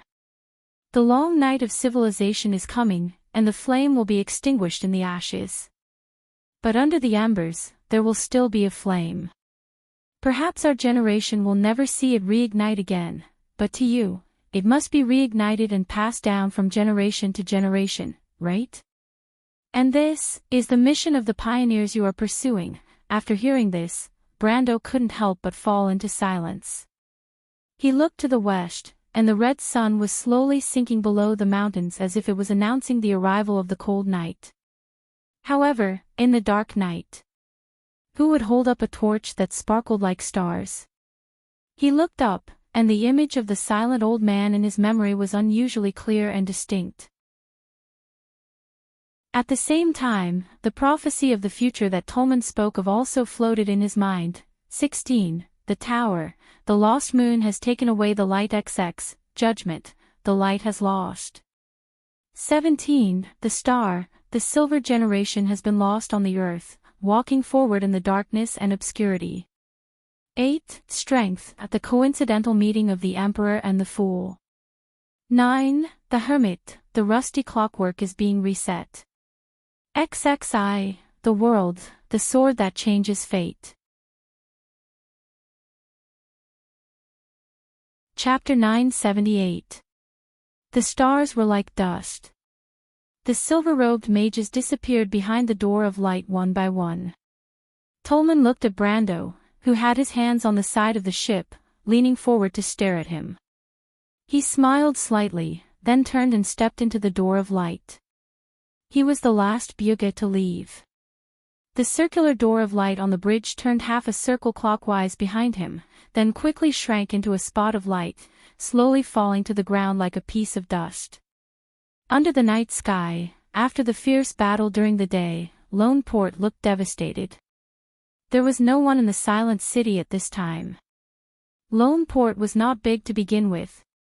Except for the nobles who were reluctant to part with their properties, most of the civilians had already left or fled in the early stages of the war. The remaining refugees had been arranged on the ships by the Erewhon envoys by Brando. The nobles of Cruz were quite dissatisfied with the civilians occupying their limited survival resources and space. They had been arguing for a long time, but Brando could not be bothered with these people. This was a fleet that belonged to Valhalla and also belonged to him. He did not need to care. The silver fleet floated above the dock like a school of fish. Frigates of various sizes surrounded a few larger capital ships. In the middle of the fleet was the flagship Akhenaten. Under the clear starlight, the sailors tightened the ropes under the chief mate's command, and the silver sails were bulging. Brando listened to the command, and his heart was calm. He saw that on the deck, Sergeant Marjorie from Yanalasu was commanding the sailors to roll the wooden buckets filled with fresh water and food off the deck. The lads who were going out to sea for the first time were not skilled, but they were diligent. Not only was the gangplank on the side of the ship not retracted, but an extra one was added. A certain lady, who had always considered herself as the commercial ambassador of Erewhon, stood on the edge of the gangplank. She wore a thick fur coat, a mink shawl, and a cute round hat. She seemed to be unable to withstand the biting cold wind at high altitude. She kept rubbing her hands, and her exposed face was red from the cold. But even so, she still earnestly exhorted the sailors beside her, "You guys are so clumsy, it's really worrying. Be careful later. That's an elegant lady of noble birth. Don't scare her." "No problem, Roman lady." "That's right. Young mistress, you should go to the bottom of the cabin first. If anything happens to you in the cold, Sir Monarch will get angry again." Unfortunately, the sailors were very familiar with this young lady's temperament and were not afraid at all. Instead, they laughed and replied, Don't talk nonsense. Your lord has a good temper. He won't get angry. Roman hurriedly retorted. Although she said so, she still looked at Brando with a guilty conscience. Seeing that the latter was absent-minded, she could not help but breathe a sigh of relief. She patted her chest and couldn't help but fly into a rage out of humiliation. If you keep talking nonsense, I'll arrange for you to wash the deck. Only then did the sailors shut up, laughing and laughing. Brando waited until the young lady turned her head before he withdrew his gaze. He could not help but shake his head and laugh, but in his heart, he had a faint understanding. The Bugis and the 4 holy cathedrals had realized their mistake. Because it was impossible to achieve the goal of justice through deceit. If there was a deviation in the direction from the beginning, the goal achieved could only bear bitter fruit. But was Her Majesty the Queen, who stood on the opposite side of the 4 holy cathedrals, right? Brando thought that might not be the case. Because the Bugis, the Dragon Clan, and the 4 holy cathedrals were at least right about one thing: madness can only lead to the destruction of order. It can't bring new life from the ruins. No one has the right to decide the fate of others, and no one has the right to drag the world into the flames of war. Blood can't bring about revolution, only endless hatred. Maybe I don't know how to stand on the side of justice. But at least I know what are beautiful and precious things in this world. I also know how to use the sword of a knight. Brando muttered to himself, so the Queen is indeed drifting away on the path of bigotry. A black carriage appeared on the bridge like a ghost. It quietly drove to the Akhenaten and then stopped beside the gangplank. Although the sailors were laughing and joking, they perked up at this moment because the carriage was escorted by 3 Valkyries. These female knights, who rode flaming warhorses, held spears, and wore armor, had already shown amazing strength in the battle in the afternoon. And there was someone in the envoy group who needed their protection. Everyone was startled. Not only these sailors, but the nobles who saw this scene on the warships near and far were also subconsciously puzzled. Most of them immediately turned their eyes to the flagship. The mysterious count had already boarded the ship, so who could be in the carriage? Could it be that the Princess of Erewhon had come in person? Even the people in the envoy group looked at each other. Eugenie couldn't help but nudge Marjorie with her elbow. "Have you seen Princess Magadol?" she asked. The young officer shook his head. "She's on the ship, with Judy." "What about the eldest daughter of the Yenbao family?" "Miss Dilfery." "I just saw her." "Who could it be? Is it really the princess?" Duke Viro's daughter frowned and said rudely as she bit the tip of her nail. She was the kind of woman who had a particularly strong desire for control. Every time something unexpected happened, she would feel very uneasy. "You're thinking too much, Miss Eugenie." Marjorie was very calm. He looked at the former and said indifferently. The carriage stopped at the side of the gangplank, then the door opened, and Yuta jumped out. The people who saw this scene were slightly stunned at first, but then they recognized that this was the female adjutant of Count Erewhon. Unexpectedly, there was someone who needed her to personally look after. Everyone couldn't help but be curious. They stared fixedly at the carriage, as if it had come out after a long time. Finally, a person slowly walked down from the carriage. But it was a man. "Ah!" Eugenie saw the man. She was so scared that she almost screamed. On the other ships, the group of crew's nobles also looked like ducks that had been grabbed by the throat. They looked at the man as if he was the devil. Some of the weaker ones took a few steps back, and some of the unlucky ones stepped on the ropes and fell on their butts. Even so, they still hadn't woken up. Their faces were as white as a sheet of paper, completely drained of blood. Count Alcorn was frowning and took out his pocket watch from his clothes to look at the time under the moonlight, but at this moment, as if he was possessed, he stood there motionlessly. He didn't even notice that the pocket watch in his hand fell to the deck with a bang, and the glass cover broke into pieces. "What's wrong?" Marjorie seemed to have realized that the atmosphere around him was a little different. He asked the Duke's daughter next to him. "It's him." Oni's teeth were chattering. Even though she was trying her best to suppress her shameful emotions, she could not stop herself from gurgling. "It's that person. The leader is actually with him. No wonder he's so fearless. If in the history of the Empire, there was a person who could make all the nobles in the Empire pale at the mention of his name, and the appearance of this person was known to everyone in the Empire, but even so, the powerful Cruz Empire still couldn't do anything to him for hundreds of years. Then this person only had a name and a title. His name was Mephisto, and his title was the Ash Sword Saint." Mephisto slowly stepped down from the carriage. He was an extremely elegant middle-aged man. He had lived a luxurious life for the first half of his life, and the aura of a fallen aristocrat was branded on him like a label.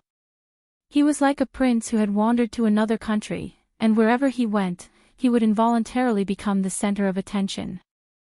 He was wearing a dark trench coat, and the famous ash sword was on his back. His face was a little determined, but the most eye-catching thing was his pair of cold eyes. Mephisto raised his head and glanced at everyone in the fleet, making everyone in the Cruz Empire feel a chill in their hearts. Time seemed to have frozen. Yuta and Mephisto got on the ship one after the other. They walked across the gangplank as if they were walking on flat ground and came to Brando's side. Brando looked at the two people and couldn't help but let out a sigh of relief. He smiled and said, "Sorry to trouble you, teacher. I didn't expect to get you involved." The Ash Sword Saint looked at his student. This time, he had actually been following behind the diplomatic group, moving together with the Valkyrie and the Buga puppets. Originally, according to the original arrangement, it was not appropriate for him to show up on this diplomatic mission, unless it was the most critical moment. But he didn't expect that the plan would change so quickly. After Brando asked Yuta to tell him the plan, he only thought for a moment, and then the scene described above happened. Mephisto knew that his student wanted to use his name to show off, but he didn't care about it. First of all, he was very satisfied with Brando, his only student. Second, he never thought of hiding in front of the Cruz Empire. Before he stepped into the Supreme Realm, the Empire couldn't do anything to him, let alone now. So he just responded faintly, "Just do it. You are my student, I will naturally stand behind you." Brando was slightly startled and couldn't help but feel a little touched. He looked at the weather-beaten middle-aged man, who was also his cheap teacher. In his mind, although the relationship between the two of them was teacher and student, it was inevitable that there would be the color of a transaction. After all, from the beginning, this relationship was maintained by equivalent exchange. He didn't expect that after going through so much, the other party seemed to really treat him as a student. He nodded slightly and replied in a deep voice, "I understand, teacher." Mephisto still had a serious look on his face. He just nodded and said, "I'll go down first." Seeing these hypocritical Cruz people is really unpleasant. Brando couldn't help but smile bitterly. Now the world thought that he, the Count of Valhalla, was bold enough to slap the face of the Cruz Empire, but he didn't expect that Mephisto, the old enemy of the Empire, was even more arrogant. Even he didn't dare to slap the face of the Cruz people for no reason. One must know that Count Alcorn was not far away now. Although Mephisto was talking to him alone, his voice was not low at all. He must have deliberately said it for the other party to hear. But this was nothing. What was outrageous was that those arrogant Cruz nobles who always complained about this and that, at this moment, seemed to have become speechless. They all lowered their heads and pretended not to see this scene. Although Count Alcorn's face was green and white, he didn't dare to say a word. What was deterrence? This was deterrence. Brando watched Mephisto walk down the deck, but he couldn't help but curse in his heart. He didn't see his teacher say this when he saw the beautiful Legion commander of the Azure Firmament. It was really hypocritical. But thinking of this, he also remembered that he hadn't heard any news about Veronica for a while. Although the lady was from Cruz, she was one of the few people he respected. For a moment, he couldn't help but worry a little. At this time, the black carriage was arranged by the Roman to board the Akhenaten. The sailors couldn't help but be puzzled. "Miss Roman, didn't you say that there was a noble and elegant lady in the carriage? That doesn't look like a lady at all. Why isn't there a lady?" The merchant girl quibbled. "Didn't you see? Miss, you're not talking about Lady Yuta, are you? Isn't she the leader of the mercenaries? How can she be considered a noble and elegant lady?" The sailors suddenly became noisy. "Merchants have to be trustworthy." "Of course we have to be trustworthy, but loopholes in words can also be exploited, right?" The Roman smiled. "Tsk," for a moment, the sailors booed. But the merchant girl didn't care at all. She asked the sailors to put away the gangplank, then went to Brando's side and proudly made an "okay" gesture. Brando was unmoved. He pinched the tip of her little nose, then said to Yuta, who was beside him, "Is everything loaded on the ship?" Yuta nodded. "The puppets and gargoyles have been loaded. But my lord, there aren't many gargoyles left. If the dragons attack again, they will definitely come again. The one behind us should be Modesty.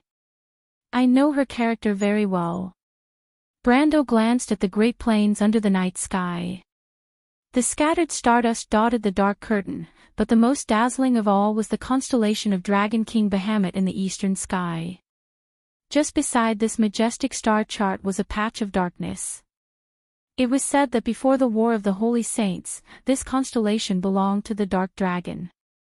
It had already fallen for thousands of years. The Roman raised her eyebrows and raised her head, trying to escape from Brando's evil clutches. But she was just a pitiful little witch. How could she be a match for a warrior like Brando? Not long after, she looked at this hateful guy with tears in her eyes. "Brando, if you don't let go, I'll bite you." As if to make this threat more convincing, the merchant girl showed her white and sharp canine teeth. Brando smiled and let go of his hand. The latter hurriedly took a step back, rubbing his red nose and staring warily at Brendel. "Can they catch up with us?" Yuta looked at the young couple with interest and asked. "Yes, the dragons are much faster than the oldest frigates. Plus, we're carrying the refugees." Brando replied. "Then if we set sail now, won't they catch up with us at sea?" Yuta frowned. "It doesn't matter."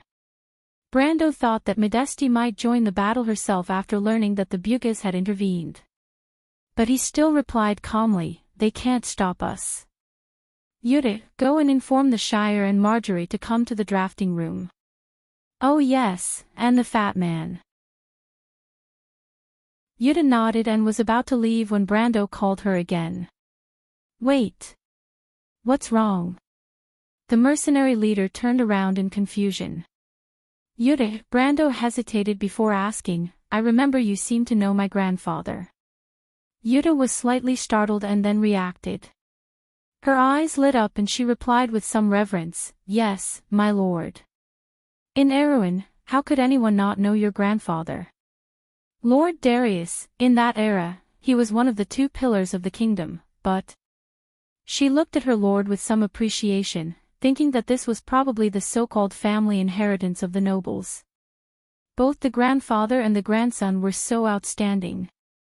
But why did some nobles decay from generation to generation? It was not the first time she was puzzled about this question, but she could not think of an answer. But what? Yuta seemed to have taken a while to make up her mind to continue this question. She replied, "But my lord, when your grandfather became famous, I wasn't born yet. In fact, I saw him after he went into seclusion." "My lord." She looked at the young man in front of her and replied, "You know, near Bragg's. In fact, I saw you at that time." "What?" Brando was stunned. He never dreamed that he would have such a relationship with this mercenary leader. "My lord, do you remember that I told you about my past?" Recalling the things that happened before, Yuta's voice could not help but lower. "My sister and I were still adventurers at that time. Later, we were persecuted by the nobles and had no choice but to go into exile. Later, my lord, your grandfather saved my life. Unfortunately, my sister was not so lucky and did not survive until then. It was at that time that I saw you and your grandfather." She could not help but smile gently and made a gesture. "At that time, my lord, you were only this tall." Brando was stunned for a moment before he reacted. There seemed to be such a thing in his memory, but before Yuta mentioned it, it was just a small episode in his childhood memory. It had long been blurred. He took a deep look at the mercenary leader and asked, "You recognized me from the beginning?" Jana shook her head. "That was something that happened a long time later.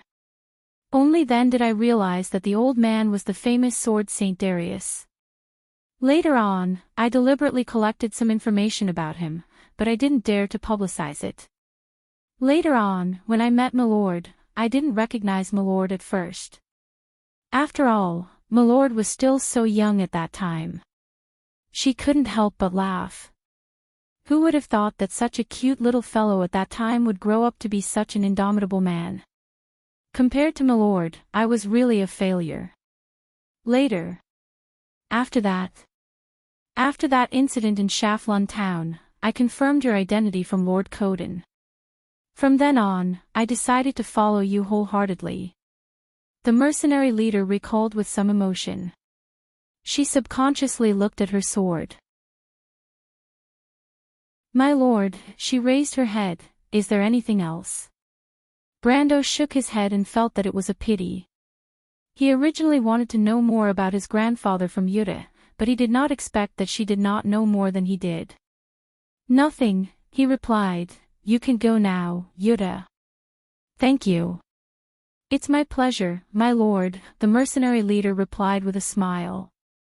Suddenly, she thought of something and asked, "By the way, my lord, is your aunt doing well?" "My aunt?" Brando was stunned for a moment.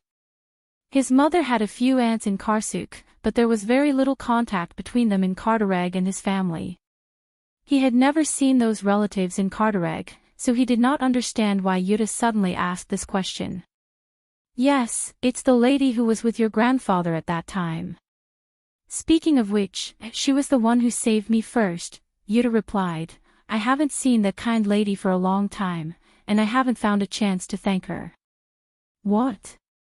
Brendel was stunned for a moment, because there was no such person in his memory. He could not help but rub his forehead, wondering if his memory was too blurry and he missed out on many details. He only remembered that he was practicing swordsmanship at the sawmill by the river, and it was his grandfather who saved a woman. As for whether it was Yuta or not, in fact, he could not remember clearly. As for whether there was another woman at that time, it was even more impossible to talk about. However, in his memory, he only remembered that there were not many outsiders who had contact with his family. Other than some of his father's business friends, his grandfather basically did not have any contact. Every day, he just supervised his swordsmanship. Could it be that he remembered wrongly? Brando could not help but rub his forehead, feeling a headache coming on. "My lord." Yuta looked at him worriedly. "It's nothing," Brando shook his head. "My aunt, she..." "Well, it's okay, I'll bring you to see her next time." The mercenary leader nodded in satisfaction, and did not hear any hint of perfunctory intention. Chapter 979. There were no lights on the entire fleet. It was like a school of black fish floating in the night sky. The moonlight occasionally passed through the clouds, sprinkling the clear light on the undulating sea, and also reflected the shadow of the fleet on the waves. The silver sails were sometimes bright and sometimes dark, like a sparkling silver light. The entire fleet rumbled in the air, but the more it was so, the more silent the night seemed to be. The entire vast sky of the sublime inland sea seemed to be shrouded in this strange atmosphere. The atmosphere in the drafting room was also a little quiet. Several large maps of the entire empire and the surrounding areas of the sublime inland sea were spread out on the table. A black-sheathed dagger was pressed against the corner of one side, and a sextant or something similar was placed on the other side. There were a few chairs placed around the table. Marjorie, the Shire, Avram, Count Alcorn, and another representative elected by the nobles sat around the table. Brando sat at the head of the table. Behind him stood the female mercenary commander Yuta with a sword and Hippamra with a scepter. The ladies did not want to squeeze with these men, so they stood a little further away and watched the men discuss from afar. In fact, except for Chiara and Eugenie, the other ladies were not interested in this boring meeting. Enid accompanied the little princess of House Cypher, and Judy was used to following Eugenie. After all, the little girl was not even 11 years old, and she was still afraid of being alone. In the middle of the crowd stood a young man. He was wearing a captain's uniform, a blue-gray coat, a badge with golden tassels hanging from the shoulder, a ribbon, light gray breeches, black boots, and a pair of white gloves. He gestured on the map and said, "My lord, our first task now is to determine the route. Such a large fleet can't always drift at sea, and supplies are a big problem. Therefore, we have to find a suitable target port. This place must meet the following conditions. First, it must be able to accommodate our fleet. Second, it must be able to provide us with sufficient supplies for a long time. Third, and most importantly, the port must have an attitude towards us. This is also the guarantee of the first two conditions. To be able to accommodate a fleet like ours, it must be at least a Grade 1 port. There aren't many such ports around the sublime inland sea." Avram replied, panting. The cabin was so hot and stuffy that the heir to the Duke's throne was covered in sweat. His silk robe was also soaked in sweat. His maid kept fanning him, but to no avail. His sweat was flowing like a waterfall. He wiped his forehead with a handkerchief and continued, "Only Cloak Bay, Metz, and other commercial areas have such ports. I thought for a while, and the closest ones to us should be Emma, Golden Harbor, and Faden." He was not as bossy and domineering as the other nobles. On the contrary, he was a little timid. Perhaps it was because he had too much contact with the family business that he had picked up the cautious habits of a merchant. After wiping the sweat off his forehead, he frowned and said worriedly, "Captain, an anchorage with a Grade 1 port is most likely able to support a fleet like ours for a long time. But the problem is that the people of Cruz may not be at ease with a fleet like ours entering their port." "My lord, you originally," Brando of course knew what this cautious guy was going to say. Originally, they thought that Brando only had a few ships in his hands. With the Avram family's connections in the empire, as long as they asked their business partners to take care of it, they would be able to easily settle the problem of docking and replenishing at the port. But to let the people of Cruz turn a blind eye and let such a large fleet enter the port, or even just pass through the waters near the port, was not a small matter. His original connections might not be of use. This was also the trouble that the Bugis gave him. Brando would never have thought that such a large fleet would arrive at the empire. But of course, he would not let Avram finish his sentence. He interrupted him with a look and said, "I know, you don't have to worry. You just need to inform your friends in advance and let them rest assured, lest the people of Cruz think that we are their enemies." "Is that so?" Avram muttered in his heart. Was it really that simple? Such a large fleet that did not belong to them suddenly appeared in the Empire's territory. The people of Cruz who were in charge would not even be able to sleep well. It was a little too much to say that they could rest assured. It was just that these days, Brando had already established an unquestionable authority in the diplomatic group, so these doubts could only rot in his stomach. He would never speak out rashly. Brando's eyes swept across the yellowed maps, his eyes moving along the rugged coastline of the sublime inland sea as if he was thinking. After a long while, he made a decision. Let's go to Fathom. For a moment, the room was so quiet that even a pin drop could be heard. Everyone followed the young count's gaze to find their final destination. The two nobles of Cruz were obviously more familiar with their homeland. Fathom was located in the province of Amelin, located at the estuary of the Marigold River. The province of Amelin was east of the short main mountains, which happened to be the westernmost point of the Metz region. It was the northern gateway of the Evergreen Corridor. This was the heartland of the Northwest Territory of the Empire, and Fathom Port was the center of this region. It was also one of the largest ports in western Metz. Count Alcon glanced at the map, frowned, and said, "Isn't this place too close?" Brando glanced at him and understood what he meant. Was Fathom Port too close to the Evergreen Corridor? He was afraid that the army of Jorgendy Ridge would come all the way north after breaking through Fort Asaph. After experiencing a life of panic and desperation, he finally had a chance to catch his breath. He did not want such an experience to happen again. He shook his head gently. In fact, the reason why they chose Fathom Port was not a spur-of-the-moment decision. Tumen had chosen this port for them a long time ago. Although the Bugis did not say why, Brando believed that the other party must have some information, but for some reason, he could not say it so directly.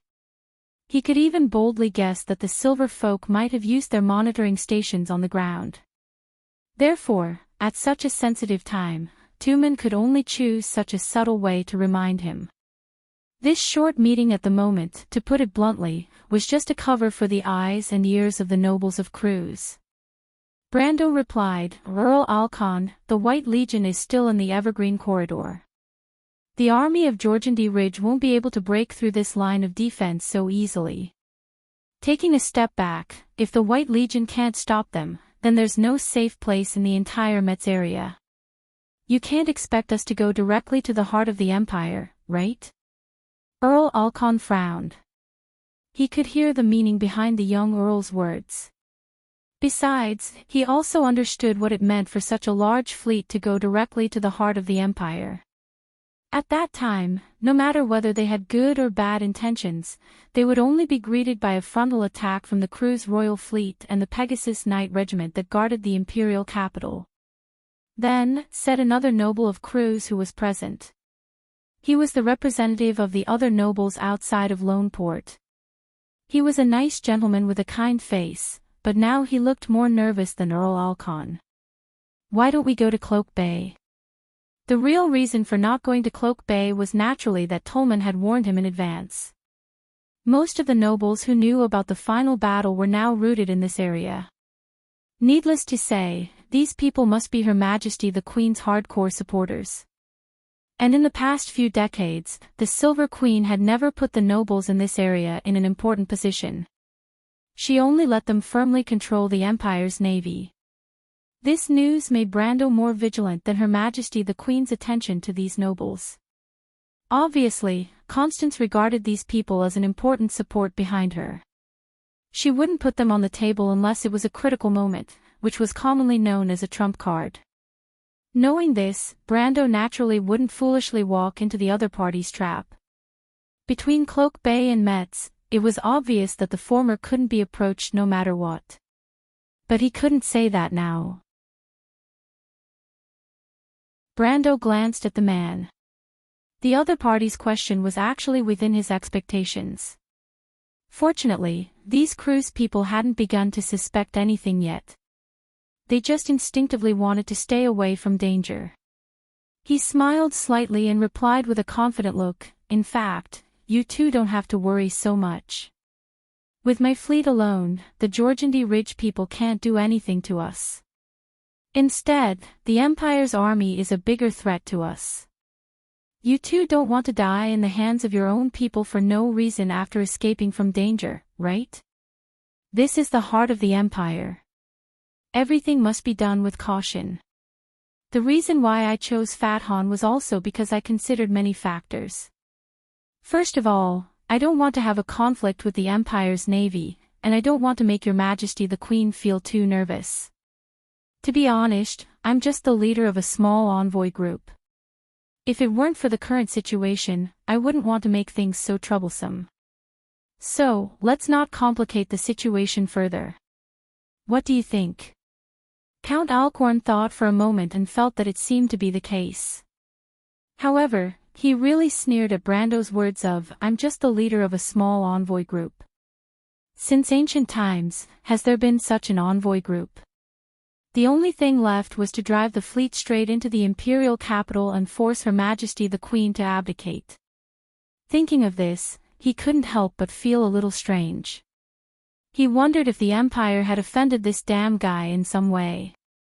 Otherwise, how could he be so arrogant? He thought for a while before he slowly nodded and agreed with Brando's statement. And the remaining Mr. Nice Guy actually followed Alcorn's lead, so naturally, he couldn't put forward any other opinions. After the two sides discussed for a while, they basically confirmed some of the details. In fact, these Cruz nobles had nothing to do with it. Brando's request for them was basically to not cause any trouble.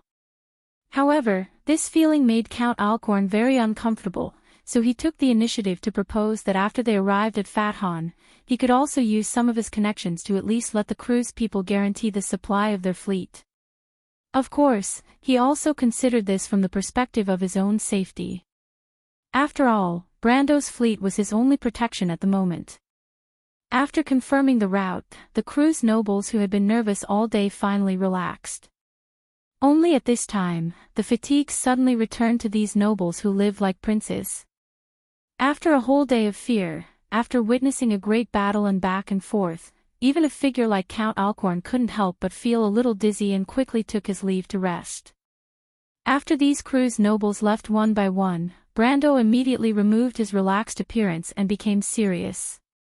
He ordered all the members of the diplomatic group to stay, and this time, the location of the meeting was chosen in the captain's room. The captain's room of the Akhenaten was quite spacious and luxurious. It didn't seem cramped when it accommodated all the members of the diplomatic group. However, at this moment, the atmosphere in the room was a little solemn, and a strange silence lingered around everyone. Avram was still wiping his sweat, but his maid was nowhere to be seen. Eugenie frowned and bit her lower lip. She subconsciously glanced at Marjorie next to her. Among all of them, only the young officer seemed to be relatively calm. The latter stood there straight, motionless, like a soldier waiting for the general's orders. Not far away, the captain of the Akhenaten looked over curiously, wondering who this was. Could it be the Lord's confidant? But why hadn't he seen him before? Beside Marjorie, there were several other ladies in the diplomatic group. Enaid and Judy were very nervous. Count Yenbao's daughter was slightly better, but she was still immersed in the previous shock and had not recovered. Only Princess Magadal was calm. Beside her, Chiara's expression was very complicated. Sometimes she raised her eyebrows, and sometimes she revealed a strange smile. But overall, she looked exuberant, and at first glance, it was obvious that she wanted to see the world in chaos. After a long period of silence, someone finally broke the dead atmosphere.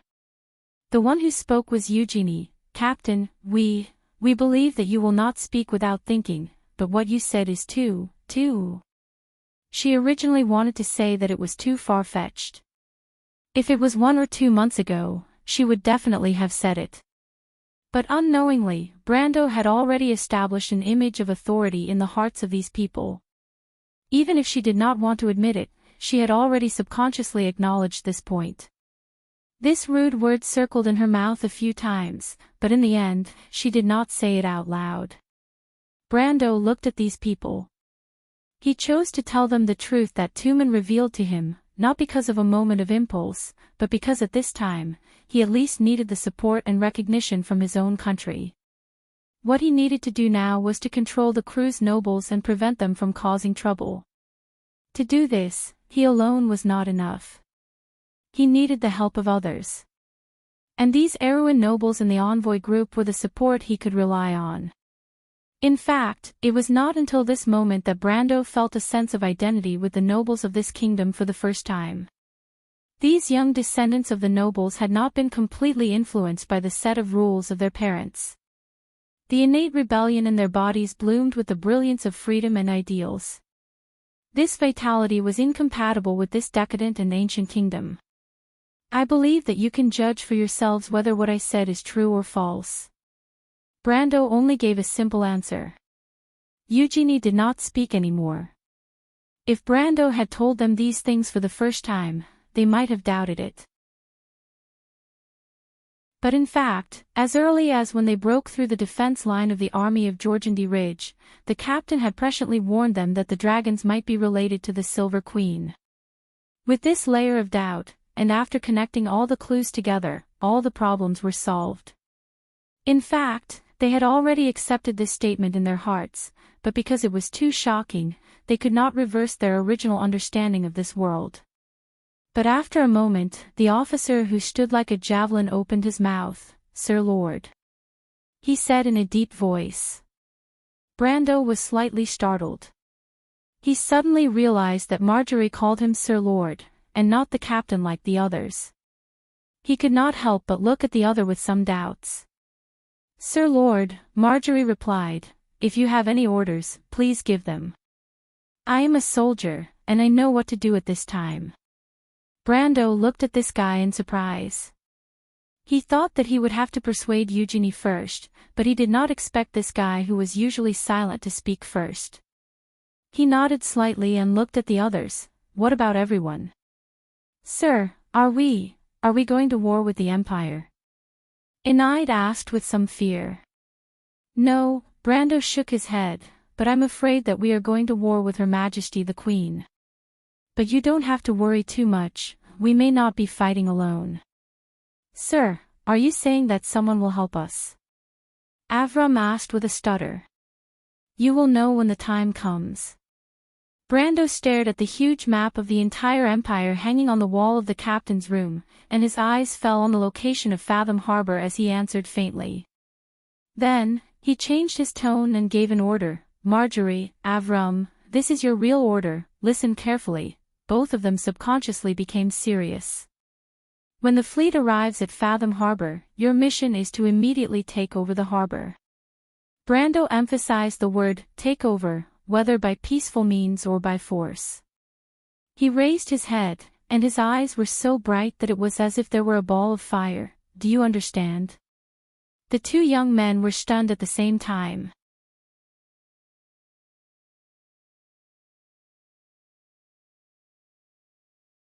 More and more people gathered at the side of the ship and cheered loudly, celebrating this hard-won victory and hysterically venting their feelings. However, those who had truly participated in the preparation of this war could not think of anything else at this time. They only felt deeply exhausted, both physically and mentally. It was as if after suddenly relaxing, the fatigue and mental dispiritedness swept over them. Brando stood on the stern of the Akhenaten. At a glance, he saw the merchant lady in the crowd who had fallen asleep in Yuta's arms. Even in her sleep, the Roman still frowned slightly, as if she was still continuing her previous work. Seeing this scene, Brando could not help but feel his heart soften. In the past 40 hours, the entire fleet's countless supplies were uniformly allocated by the merchant lady alone. Nearly 2 days and 2 nights of continuous work, she did not have the slightest time to rest. But all of this was almost perfectly completed with the support of the merchant lady's extraordinary talent. Her terrifying memory and keen sense of the flow of supplies even amazed Brando. In the past, he rarely intervened in the business affairs of the Roman territory, nor did he see how this lady could command the wind and rain in her own territory. But at this moment, he understood why the business activities of the AB's territory could be so orderly from the beginning, even far surpassing its other industries.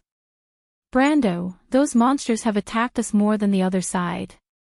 There are 16 small boats and 4 large ships on the other side. Their consumption of magic crystals and ammunition should be much lower than expected. If the 27 ships on this side run out of ammunition, you can find a way to balance it from the other side.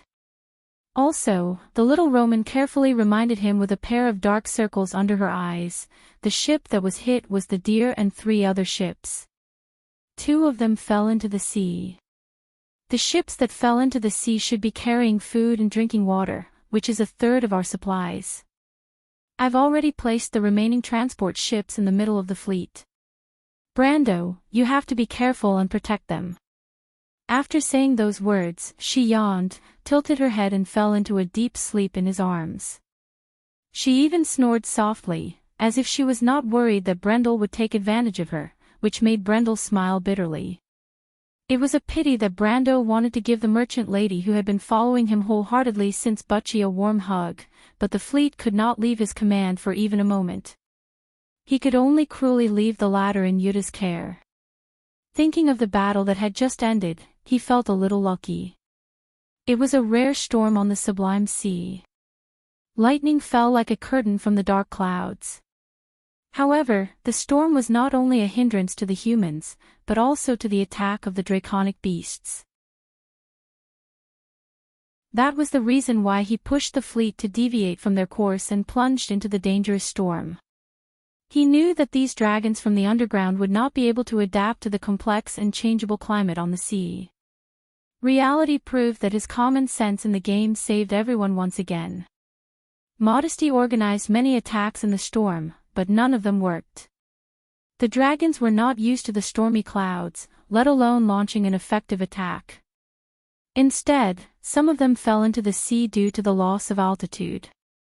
On the other hand, although the human fleet was slow, the sailors who were used to standing with the wind and waves could always effectively prevent the fleet from getting lost. Although Modesty was angry about this, it was useless. Although the dragons were powerful, they were not omnipotent. The most threatening attack was on the eve of the storm, but unfortunately, it did not deviate from Brando's prediction. He knew the character of the Black Dragon well, so he had already arranged a strategy to meet the attack.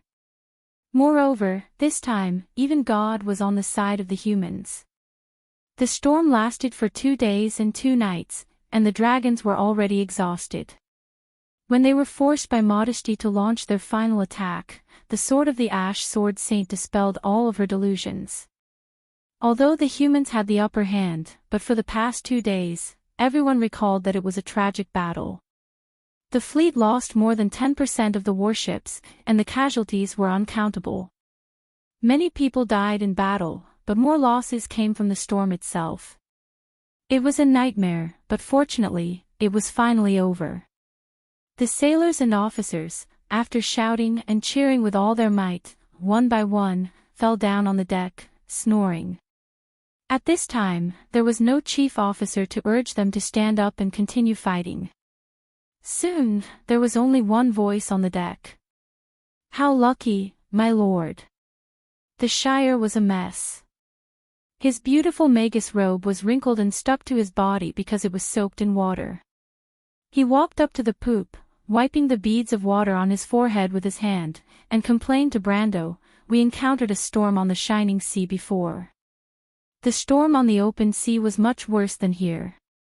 Your grandfather vomited a lot at that time." Brando stared at the guy who ruined his grandfather's image. The Shire felt a little guilty under the stare. He spread out his hands and said, "Well, I admit that I vomited a little, but I'm a wizard. You know, our willpower is always stronger than the average person. Your face is so pale that it's not very convincing." "That's because I'm too sleepy, my lord." "How come I didn't know that heroic spirits need to sleep?" "I think that lady has a different opinion," the Shire smiled. Brando knew that this guy was talking about Saint Ossol the Wind Empress. He secretly cursed him for being cunning. He didn't dare to expose that elf's shortcomings. Tap. Brando heard the sound of footsteps behind him. He turned around and saw a pair of black high-heeled shoes.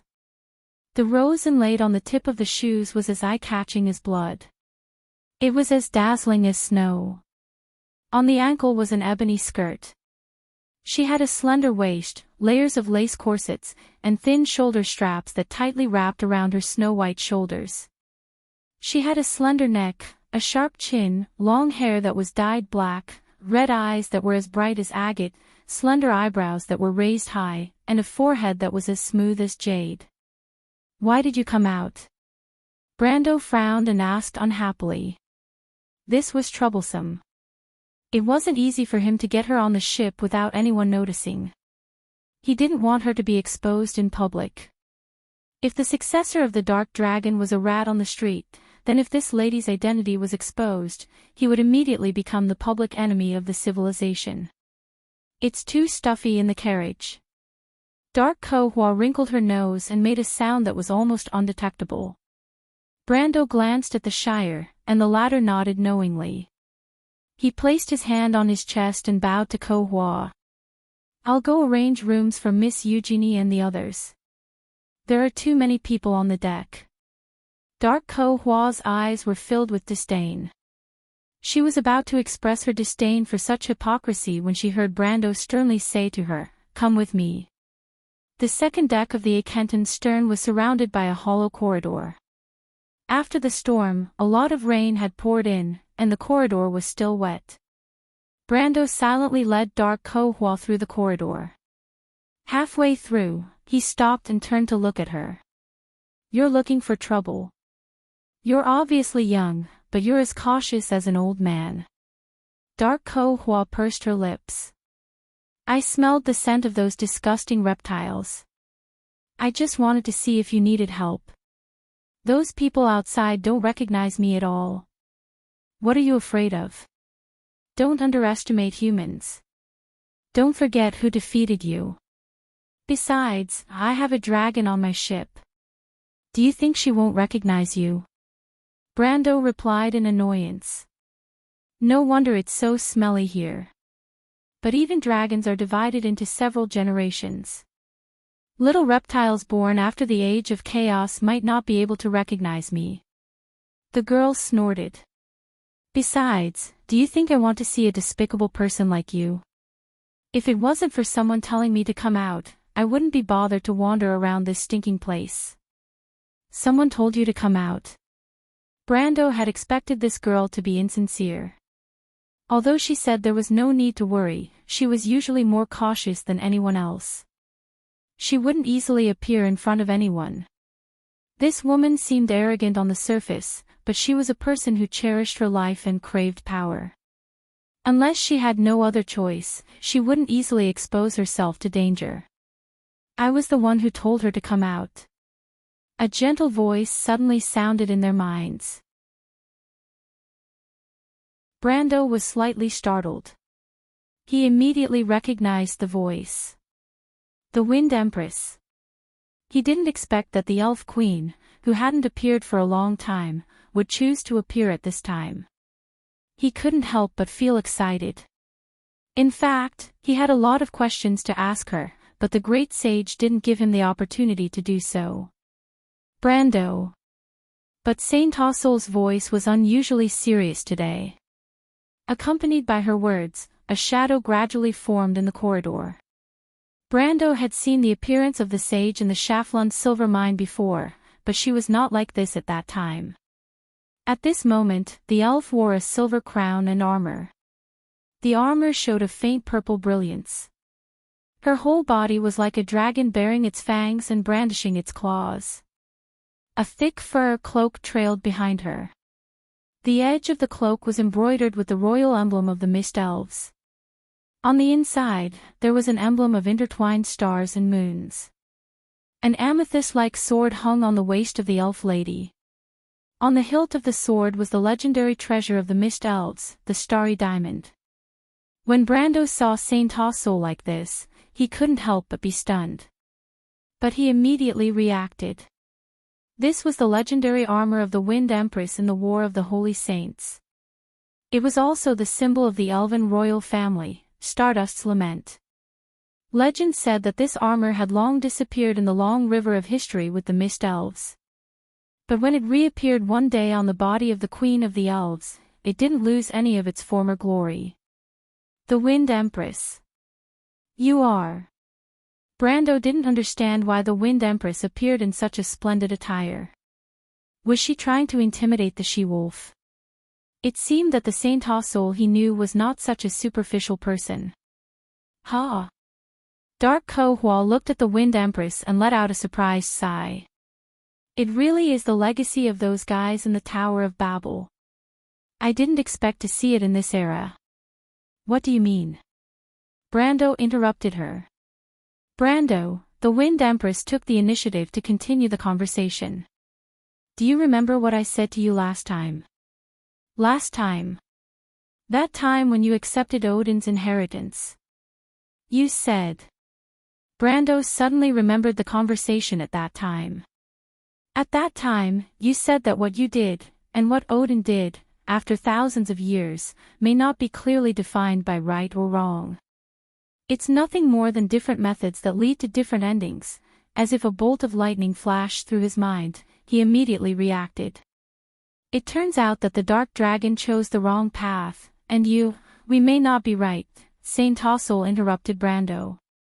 In fact, after the last battle, we have already expected today's result. But why? Brando looked at the Wind Empress in confusion. Is what Master Tolman said true? This has to do with a legend, Brando. The Elf Empress looked at Ko-Hua silently and replied faintly. That was the time when the Night of Azure had not yet pierced through the sky and caused the meteors to fall to the ground, thus beginning the era of mortals. It was the time before the chaos. In that era described in countless hymns, the gods walked on the earth, and the earth was full of the gods' people, the silver race. The warriors of the gods, the golden race. And before them, there were even more glorious gods and servants. Under the glory of the gods, the earth was full of gold and jade, and the sweet water flowed in the rivers. The gods guided their people to cultivate and reproduce on this fertile land. The fire of civilization was prosperous and strong, and the silver race built countless miracles on the earth. The towers pierced the clouds, the cities floated above the clouds, the temples were piled up with jade, and the holy music in the temples was heard all year round. But in fact, the war history in the Pale poem told a completely different story. It was an era of war, bloodshed, and heroic sacrifice. In that era, the gods and their servants also faced a terrible enemy, the Twilight Dragon.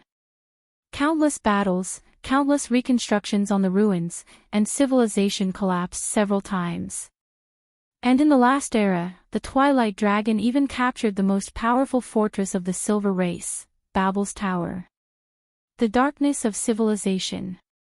This was the terrible disaster recorded in the Pale poem of the Cruise people, recorded on the war slate, and recorded in the Dark Prophecy. Countless civilizations were destroyed, and the legacy of the past was scattered on the earth. After countless years, the once noble Silver Race had to trudge on the earth, cut through the thorns, and find everything that was lost. Until a hero appeared in this world. The Night of Azure. The legend that changed everything.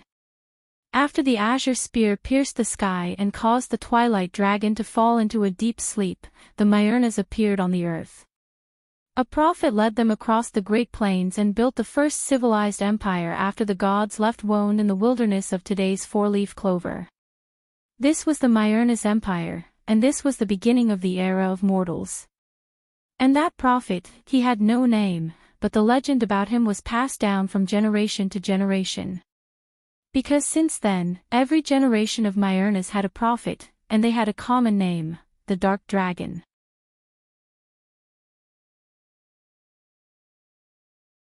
Chapter 981. When the Dark Dragon passed down to Odin's generation, the civilization and rule of the Myrnas had reached its peak. However, under the prosperity, there was a disharmony. At that time, the main characters of the land were not the Black Iron folk who now ruled Wone. They were just barbarians in the mountains, and the main members of the Black Iron folk, humans and mountain dwarves, were the vassals of the Myrnas. The Myrnas were very indifferent to the Black Iron folk, especially when the Dark Dragon reached Odin's generation. The empire was tyrannical and harsh to its vassals. Odin once conquered the humans on the Great Plains, built a fortress on the glacier, and migrated the dwarves to the Cloud Mountains. These two migrations alone caused the dwarves and humans to lose nearly half of their population. If the Myrnas were like this to their vassals, it was needless to say to the other Black Iron folk. It was usually a bloody suppression. They did not care about other races besides the Black Iron folk. At that time, the Silver Elves and the Mist Elves had their own kingdoms. Although most of them were isolated from the world, they still could not avoid dealing with the outside world. However, the Myrnas were high and mighty and ignored these silver folk. They only looked up to the Bugha who built a city on the shining coast. These wizards were said to be the guardians of the Tower of Babel, the descendants of the scholars of Aegido. As for the dragons, they were in the midst of the famous chaos of Aegido. They had no time to care about other things, let alone deal with the outside world. The Myrnas were getting more and more arrogant, and their rule was getting harsher and harsher. Finally, one day, the conflicts erupted like a volcano. Just as recorded in history, the opportunity came from Odin ordering the Mist Elves to work with the Myrnas to participate in the crusade against the barbarians. This order deeply hurt the sensitive and proud self-esteem of the Mist Elves, so they naturally rejected this unreasonable request without mercy. Odin was furious and immediately ordered sabers to lead an army to attack the Laurel Forest where the Mist Elves' kingdom was located. The fuse of the War of the Holy Saints, the Uua War between the Myrnas and the Mist Elves began. He had no choice but to be angry. At this point, the Wind Empress sighed to herself. Odin is a smart man. He saw the internal conflicts of the empire. He wanted to use our submission to intimidate others, but he didn't expect that we would dare to refuse. Odin is too impatient, Brando thought with a frown. When he received the inheritance of the Dark Dragon, he had seen the Emperor of the Myrna people once in a dream. At that time, the impression that the other party had given him was not that of a headstrong person, but when he was trying to figure out the mentality of the elves, he made a huge mistake. The silver folk also had their own pride. The Mist Elves were not vassals of the Myrna people, so how could they bow down to the Myrna people? Saint Tassol saw his expression and knew what he was thinking. She shook her head and said, "The will of the Dark Dragon isn't that easy to reject. You can't imagine how powerful the Myrna people were in that era. Brando, you know that the Silver Elves are brave and good at fighting, but they might not even be able to win against the Myrna people, let alone us." "Then you?" Brando asked, puzzled. "We got a hint in advance." The Wind Empress replied word by word. "What?" "We got the promise of the Bugha people," the Wind Empress said slowly. "In fact, the dissatisfaction with the Myrna people on the continent has been going on for a long time. Needless to say, in the Empire, the Silver Elves and the Mist Elves were not willing to be marginalized. The promise of the Bugha people was like an opportunity for us. Soon, the Silver Elves joined this secret covenant. Coincidentally, as if fate had arranged it, at this time, the human resistance army that was suppressed by the Myrna people also crossed the wilderness under the leadership of the Flame King Gretel and returned to Wonde. Today, in the White Stone Wilderness, we signed the covenant that has been passed down to the present, which is the oath you call the Sacred Covenant. From then on, the War of the Holy Saints began. You know what happened after that?" Brando heard this and did not ask, because he knew that this was the history he was familiar with. Today, what the elven lady was going to tell him must be another, unknown secret. Sure enough, after a moment of silence, the Wind Empress spoke again. "But in fact, there are several suspicious points in the whole War of the Holy Saints. The biggest question is, later, we privately confirmed with the Bugha people that the reason they participated in the war was because they got the promise of the dragon, and before that, they did not send any invitation to us. As for the dragon side, the situation is similar." Brando raised his eyebrows, faintly smelling the scent of a conspiracy from this paragraph. The Flame King Gretel, under mysterious guidance, crossed the dark wilderness. In the early years, Gretel, Fanzine and I used to adventure on the continent together. Although we lost contact after he became the leader of the resistance army, I believe that he would not lie about this. Besides, Fanzine and Eloranta had similar experiences. In other words, behind the War of the Holy Saints, there is actually a force behind it, and this force does not belong to any side of the humans, elves, wizards, or dragons. Brando finally could not help but stop and ask. The Wind Empress also stopped. This former sage looked out at the vast and blue sea outside the corridor, her light purple eyes flashing with an inexplicable brilliance. Yes, in fact, I met that person later. She was called Sophie, a witch. Witch? Witch? Although before this, Brando's mind had all kinds of answers, but he never thought of this special group of witches. They were the loyal followers of the Dark Dragon, and even today, even in open opposition to the world of order, they did not give up their beliefs. Needless to say, the Queen of Witches was the former mistress of the Myrna Empire. How could such a group betray the Myrna people? The Wind Empress nodded. This group of witches is from the Pharaoh.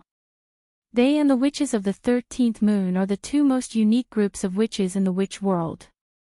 Sophie is not her name. Every generation of their orthodox descendants is called Sophie, just like the Dark Dragon. After the War of the Holy Saints ended, she personally found me and told me all this. Why? Brando asked, very puzzled. Because of the Black Prophecy. Black Prophecy. The Wind Empress skipped this question and asked, Brando, do you think someone as smart as Odin would fall into the trap of his own people? Could it be because he trusted the witches too much? No, that's not the case. After thinking about it carefully, I'm afraid he already knew all this. When we rebelled, even if the humans, dwarves, elves, and Bugis, as well as a few other races such as the gnomes and halflings joined together, I'm afraid we weren't sure if we could really defeat the Empire. The strength of the Myrna people is unimaginable to people now. This was the second time she said this, but in the eyes of Saint Hassel, it seemed to be a matter of course, because the Myrna Empire ruled by the Dark Dragon was so frightening. But they were defeated after all. Brando comforted. No. The Wind Empress shook her head decisively. It's not as simple as you think, Brando. From the beginning to the end, only Sabers and Tumen's legions participated in suppressing our rebellion. Sabers belongs to the Dark Dragon's forbidden army, and Tumen's is just some militia. The Myrna people have 7 legions, and these 7 legions have never appeared in the entire War of the Holy Saints. What? This time, Brando was really surprised. It could be explained that the 7 legions of the Myrna people did not appear in the early stages of the War of the Holy Saints because they did not attract attention. But after the decisive battle between the 4 sages and sabers, anyone with a discerning eye could see that the Myrna Empire had reached its end at that time, and even the Dark Dragon Odin himself had to participate in the battle. Under such circumstances, the possibility of the Myrna people still hiding their strength was too small, unless the so-called 7 legions of the Myrna people were just a complete scam. But, is that possible? The Wind Empress continued, in fact, until we attacked the Alkash region, we had always thought that the Dark Dragon had arranged a trap to make us believe that we had won. The only doubt was that most people more or less felt that our strength was not enough to make Odin go to war. It wasn't until Odin personally participated in the final battle and was defeated that we dared to believe that all of this was true. In fact, until the final battle, Odin had not used his strongest strength. She paused for a moment. You are also a planeswalker, Brando. Do you know what kind of power a planeswalker possesses? That is extraordinary power, the power of a world. This power has its own system in the world of planeswalkers, and it is on a completely different level from the power that we possess, whether it is magic or physical strength. Unless we can use the power of the entire world to fight against the power of the planeswalkers, it is impossible for us to win. To put it simply, a planeswalker is actually a god. He is like a god who came here from a distant world. He controls all the rules of that world, and the creatures and forces of the entire world obey his orders unconditionally. If we want to fight against him, we have to become the god of our world first. But as everyone knows, the god of our world has long been away from the disputes of the mortal world. So, in theory, it is impossible for us to win against Odin. But planeswalkers also need to plunder resources. He can't squander his power without limit. Odin just changed his method of plundering power from this world to support the power of his world. As long as you find a way to defeat him from this source, it's not like there's no hope of victory. In fact, isn't that what you're doing, Lady Wind Empress? You are the same as us in that era, thinking of the problem too simply. But the problem is, the Dark Dragon is not alone. He can seize power from us, and he can also seize power from others. As a dignified emperor of an empire, with so many people supporting him, would he really fight against us alone? Saint Tassel seemed to have been prepared for this question, and calmly retorted. Brando was stunned. He remembered that this was not what the Wind Empress had said last time. Moreover, history did not describe it this way. But he did come to challenge you alone. Is it because he is too confident? Odin is no longer a young boy. He is the supreme of a huge empire. He would not do something reckless for this false reputation. Actually, Fanzin and I saw some clues in the battle. Later, before Odin died, he asked us to keep a secret for him, which confirmed my guess. He asked you. For sages to keep a secret for him. What kind of secret is that? Brando only realized that it was inappropriate when he asked this question, and hurriedly tried to remedy it. Sorry, I mean. If it is not convenient, then forget it. He suddenly thought that since the Wind Empress had said this, the four sages must have agreed to Odin's request at that time. Some of the things that Tumen had said to him before also proved this point. In that case, he could not let the Wind Empress be a person who went back on her words. Besides, heroes like the four sages were unlikely to go back on their words. But unexpectedly, the Wind Empress shook her head indifferently and said, Actually, it's nothing. I came out today to tell you the truth. I've thought about it. Since you are the person chosen by Odin, there are some things that you should know. Brando shut his mouth, but frowned faintly. He suddenly heard a sense of farewell from the tone of the Elf Empress. He faintly felt that the sage who had accompanied him for so long and taken care of him like an elder was about to choose to leave. Saint Tassel pondered for a moment before slowly replying, The secret that he asked us to keep is very simple. It is to let the result of the War of the Holy Saints become an established fact. In fact, he had already expected all of this. He told us some things. The Twilight Dragon has never really died. The first generation of the Dark Dragon, Azure Knight, only seriously injured it and made it return to the Sea of Chaos. However, the hour hand of the Judgment Day has never slowed down. There is such a legend in the Dark Prophecy. It says that a hero will be born from the mortals, holding the key of fate and opening another door for the future of this world. That is the rebirth of order on the ashes after the dusk of all things and gods. After the disaster of Babel Fortress, civilization was once lost on the earth. Many people, including our generation, thought that the hero among the mortals was Azure Knight. Because he was the one who made the stars fall to the earth and started the era of mortals. However, fate played a cruel joke on us. This is a secret that only a few people know. Since the establishment of the Myrna Empire, they have been engaged in a fierce war with the Twilight Army outside the elemental frontier. Therefore, Won't had a short respite. The Elf Queen smiled slightly, but her smile was a little tired. We thought that what we did was right. The War of the Holy Saints was just a war against oppression. However, from the beginning, we guessed the beginning correctly, but not the end. Unfortunately, it was our own people who gave the dark dragon a fatal blow. At the last moment of the dynasty's collapse, Odin ordered the 7 legions to be permanently stationed outside the elemental frontier. He also joined forces with several other planeswalkers to seal Wone's passage to the Sea of Chaos. This was his last gift to us. He was a stupid guy, but this gift was precious. This gift exhausted the strength of him and everyone around him, so it became the reason for his inevitable failure.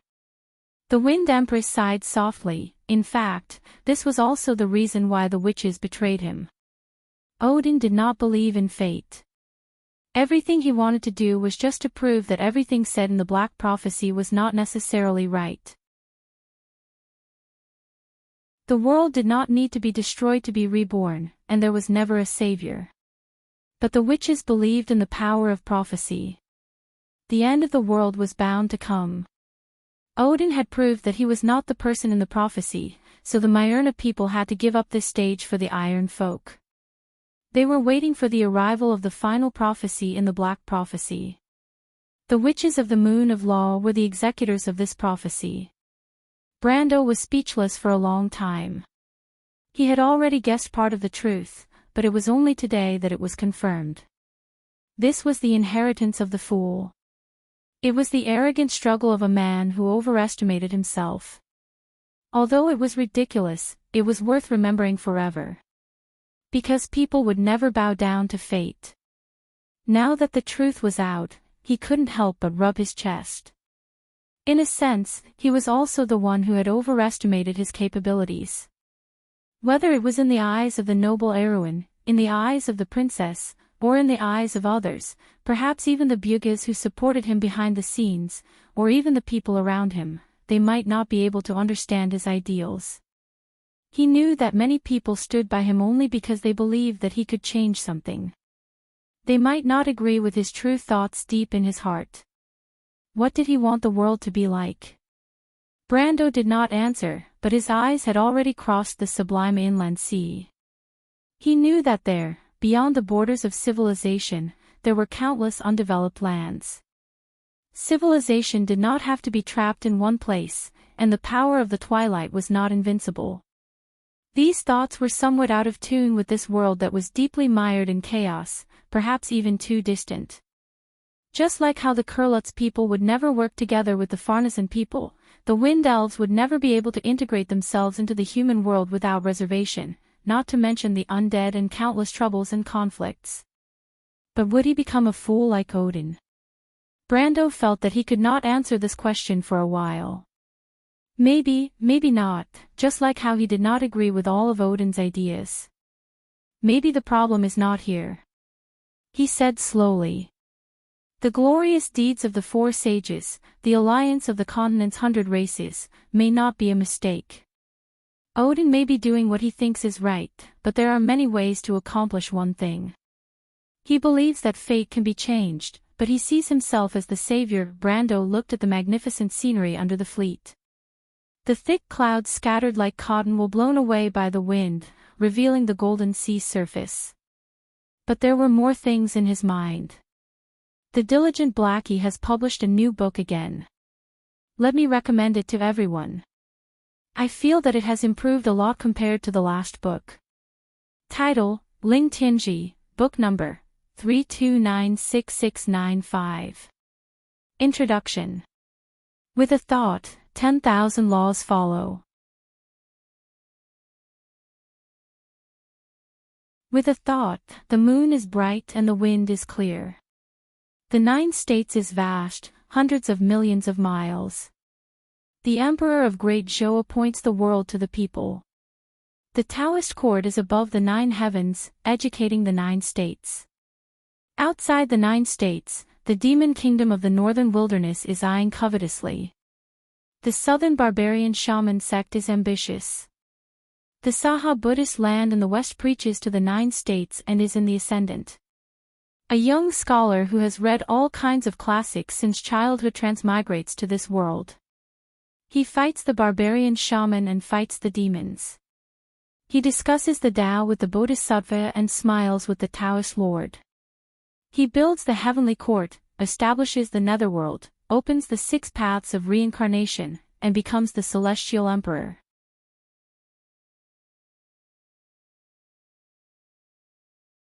Chapter 982. The two stood in the corridor and did not speak for a long time. Brando suddenly spoke. "Lady Wind Empress, I have one last question. Is it about the secret of the final battlefield?"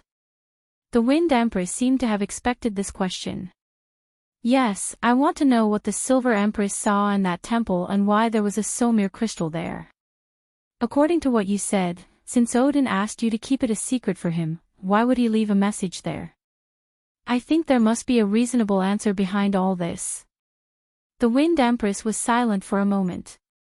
"I think this may be an accident, but maybe not.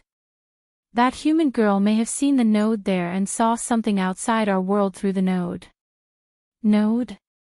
This is the biggest secret of the final battle. Why did the final battle move around the entire Alkash region? It's all because of us. It's all because of us, because Odin's seal of the entire world, and the node of the seal is located in the center of the final battlefield, which is in that temple. I suspect that someone deliberately let that human girl see what is behind the seal. This person may be the Darkness Dragon, or may not be. If it's not the Darkness Dragon.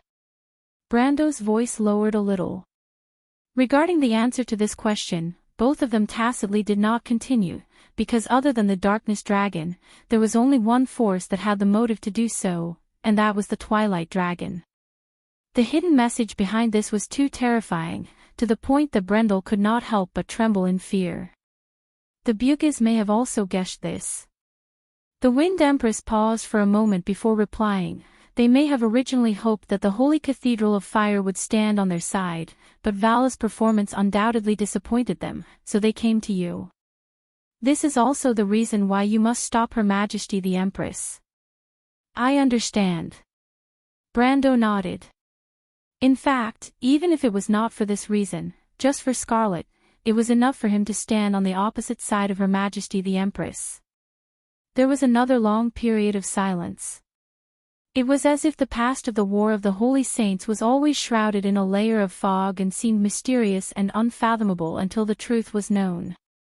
But when all the truth was revealed, it made people speechless. It was as if both of them understood that there was no need to continue the discussion on this issue. After a long time, Saint Hassol said faintly, "Brando, actually, I'm here to bid you farewell." Hearing this unexpected sentence, Brando was not surprised. He just took a deep breath and asked, "Are you going back to Saint Hassol, Lady Wind Empress?" The Wind Empress nodded. "The time has come. We have guarded the secret for Odin for 1,000 years, and the seal he and Kelsey left behind is getting weaker and weaker. Now that the demonic wave is coming, the connection between the Sea of Chaos and Wond has reached its closest point in 1,000 years. The power of Twilight is recovering, and the demon's restlessness proves this point. Therefore, I must return to Saint Hassol. In fact, I have already guessed the reason why the Bugis came to you. I also don't agree with the choice of the human empress. Her choice is just repeating the old path that the Darkness Dragon has walked once, and it is impossible to succeed. Go ahead and do it, Brando, the Wind Elves will support you." Brando was silent. He knew the temperament of the Wind Empress, and it was meaningless to persuade her to stay. "Are you ready, Lady Wind Empress? The Saint Hassol of today is no longer the same as before." "Of course I know, but there are some things that I have to do, little guy, because there is only one Saint Hassol in this world." "Yes, there is only one Saint Hassol in this world. The Mist Elves may no longer exist, but the national emblem of the Elven Empire is still the Wind Empress' sacred emblem. This is the meaning of motherland and homeland, not to mention that it is the country that she founded."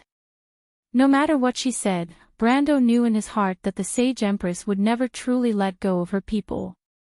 1,000 years have passed, and this feeling has become deeper and deeper. I am not unprepared. Including the hunter siblings, more than half of the night by my side back then have gathered, and I also know the whereabouts of some others. The 24 rings symbolize the national emblem of Saint Tossol, and soon people will understand that this is actually just a symbolic meaning. Only then did Brando remember the hunter siblings that he saved in the deadly frost forest. The girl who was as agile as a cheetah had left a deep impression on him, and the two of them had stayed in Valhalla after that incident. He was silent for a while, but he was still very reluctant to part with them. Ever since he first met the Elven Empress under the Shaflund silver mine, it seemed that a long time had passed unknowingly. He did not know when it started, but he had gradually gotten used to having this kind of person who was both a teacher and a friend, like a big sister next door. She was once a sage, but also his teacher. Although he had long been honed into a true man, he still felt melancholy in his heart. The Wind Empress looked at him, and a series of words like a nightingale's voice blurted out, "That's Vin my Aster." This was an elven proverb, and the general idea was that one day, even a cub would have to leave the nest. Brando understood what she meant, and just as he was about to say something, the Wind Empress continued, "Brando, do you still remember the first time we met?" Brando froze for a moment. He naturally remembered that it was under the Shaflund silver mine, and everything that happened back then was still fresh in his mind. He was much more impulsive than he was now, causing a lot of trouble in the Abbeys, but he also got to know many people because of it. Jutta, Cornelius, and Rabin were now his capable subordinates. Although Coden was already retired in Menta, he still acted as a link between him and the old nobles. There was also Odin, the bad-tempered old dwarf who was now in charge of the construction of Valhalla Fortress. There were also the youths under the Shire, Lyrian, Morkan, and many others who had left their status as apprentices and became true wizards. There were also some who joined his fleet and became young captains. Now that he thought about it, that was the beginning of his career.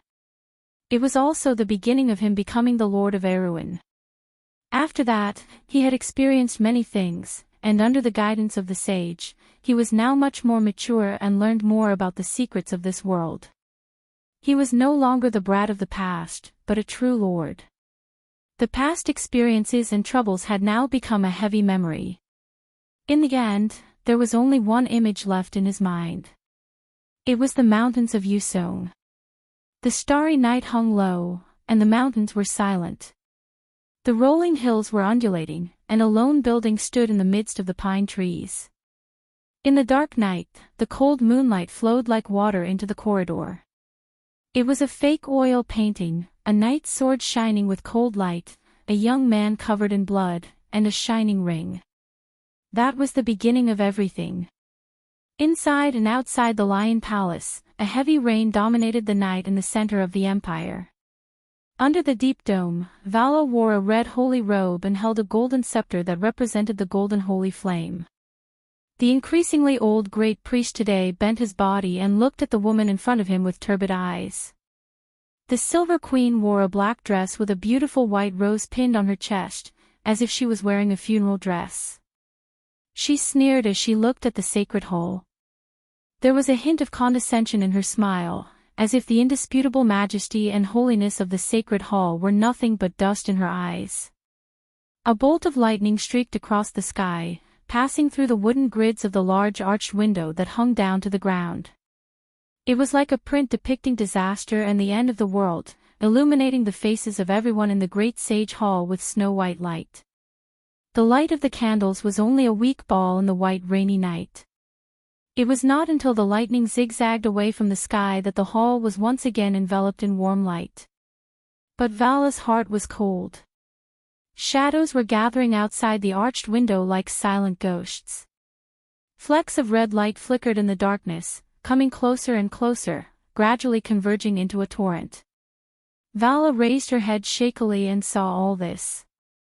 The wild beasts covered in manes, bearing their fangs and sharp teeth, were leaping from rooftops far and near, raising their heads and letting out a long howl or two. In the distance, echoing screams were heard from farther blocks. Even though it was raining, cats and dogs all over the city were screaming crazily in the night. Everything was like the scene before the end of the world. Vala's heart was cold.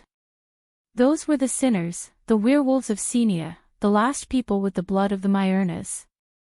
And today, they were back. One by one, the figures overlapped in front of him. The once tall and glorious statues of the sages that he yearned for, after the terrible upheaval, the sacred light that shrouded them gradually dissipated. One by one, the lights went out, and the road ahead was finally plunged into a dark fog. It was a scene he had witnessed in the past few decades. He had seen with his own eyes the sacred hall that was full of vigor and vitality slowly fade away. The people's unwavering faith gradually wavered, and they fell into a desperate state of self-doubt. The road ahead was long gone, and everything was over. He suddenly remembered the moment when he received the holy crown and the scepter. At that time, the golden sun shrouded the entire Leo palace, and the spire of the palace shone with the most dazzling light. But that was just before sunset. When the Senia Bolton woke up from his nightmare, purple lightning zigzagged across the sky. Outside the window, it was raining cats and dogs. He was lying on a thin wooden bed, his face snow-white from the illumination of the lightning. Sifrid. He subconsciously called out, but there was no response. He stared blankly for a moment before remembering that his daughter had already moved to Valhalla, where she was learning how to grasp the power of the forest goddess from the druid elders. All that was left in the land of darkness was the rustling of the rain.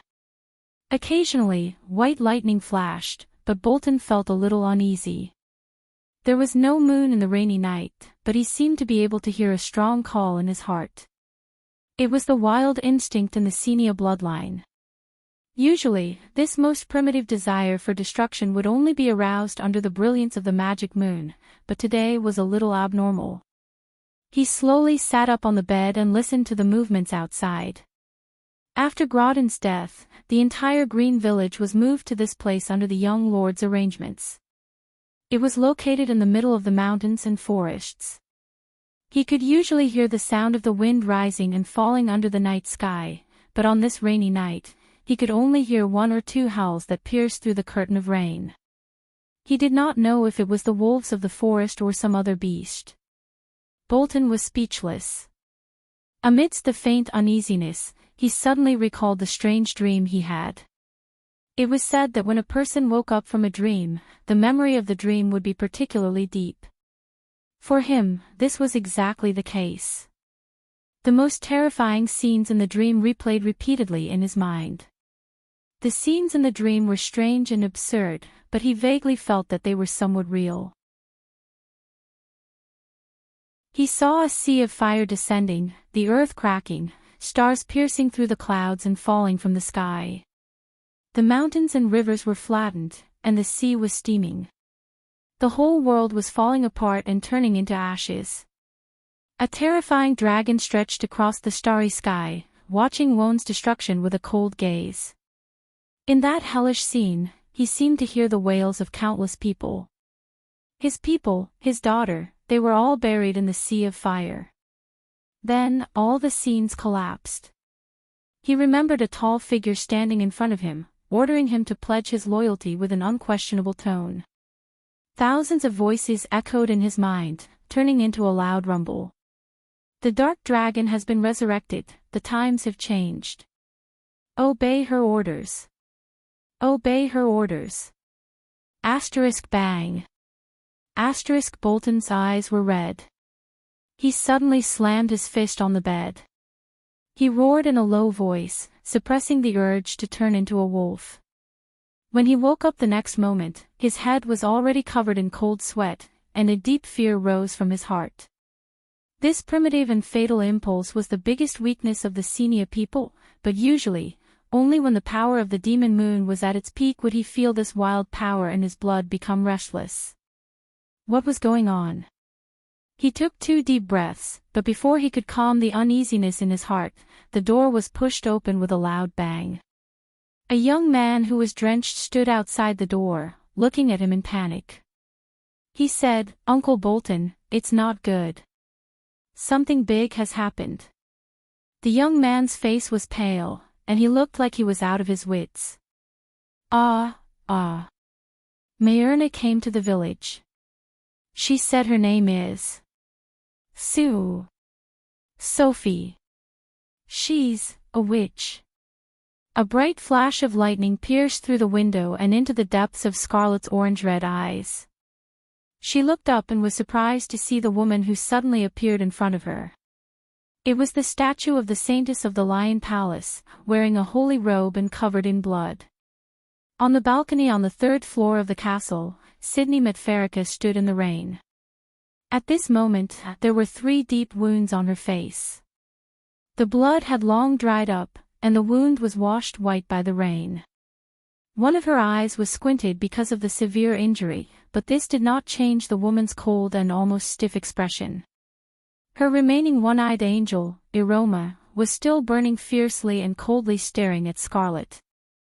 Although there were many wounds and blood stained her robe, Scarlet had an illusion that the blood on the woman in front of her was far less than that of her enemy. But at this moment in the capital of the Empire, how could such a battle happen? She had heard of the woman's reputation and knew that the enemy who could hurt her like this must not be simple. If such an enemy appeared in the central area controlled by the Crew's people, then the Empire would not have many days to live. So, it could only be an internal conflict of the Empire.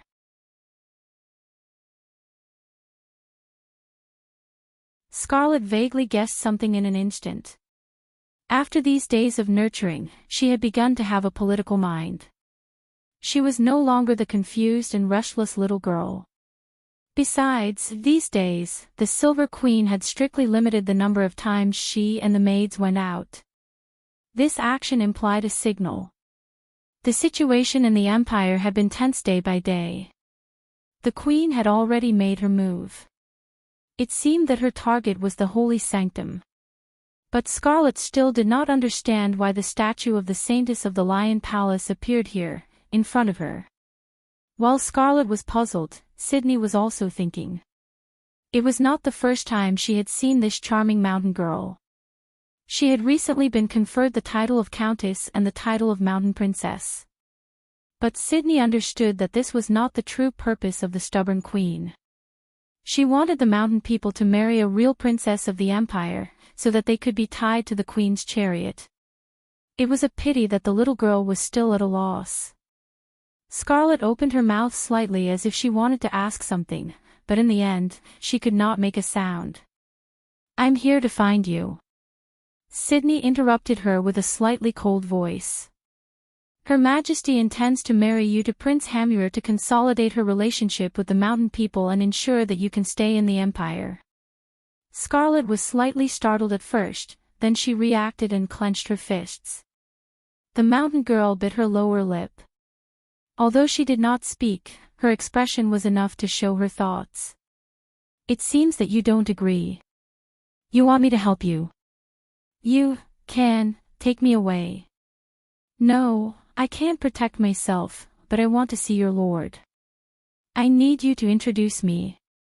I can help you pass a message." Scarlet stared at her closely. For a moment, neither of them spoke. Only the torrential rain and the sound of the rain washing the stone wall could be heard. After a long time, the mountain girl hesitated. It was only for a moment, but Sydney had already seen her mouth. There were only 6 words: "Save me, Lord." Why do students always say that I'm a monthly update? In the future, I'll be a young gentleman who never stops updating. Continue to recommend Hey 13th's new work, Ling Tinji. If you can help recommend and collect it, please help.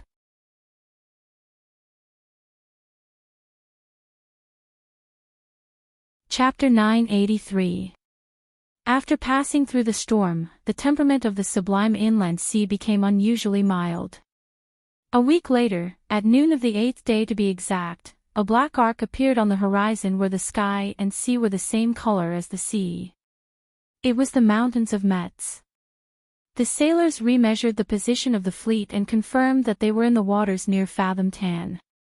In fact, the Imperial patrol ships with red sails could already be seen on the sea level.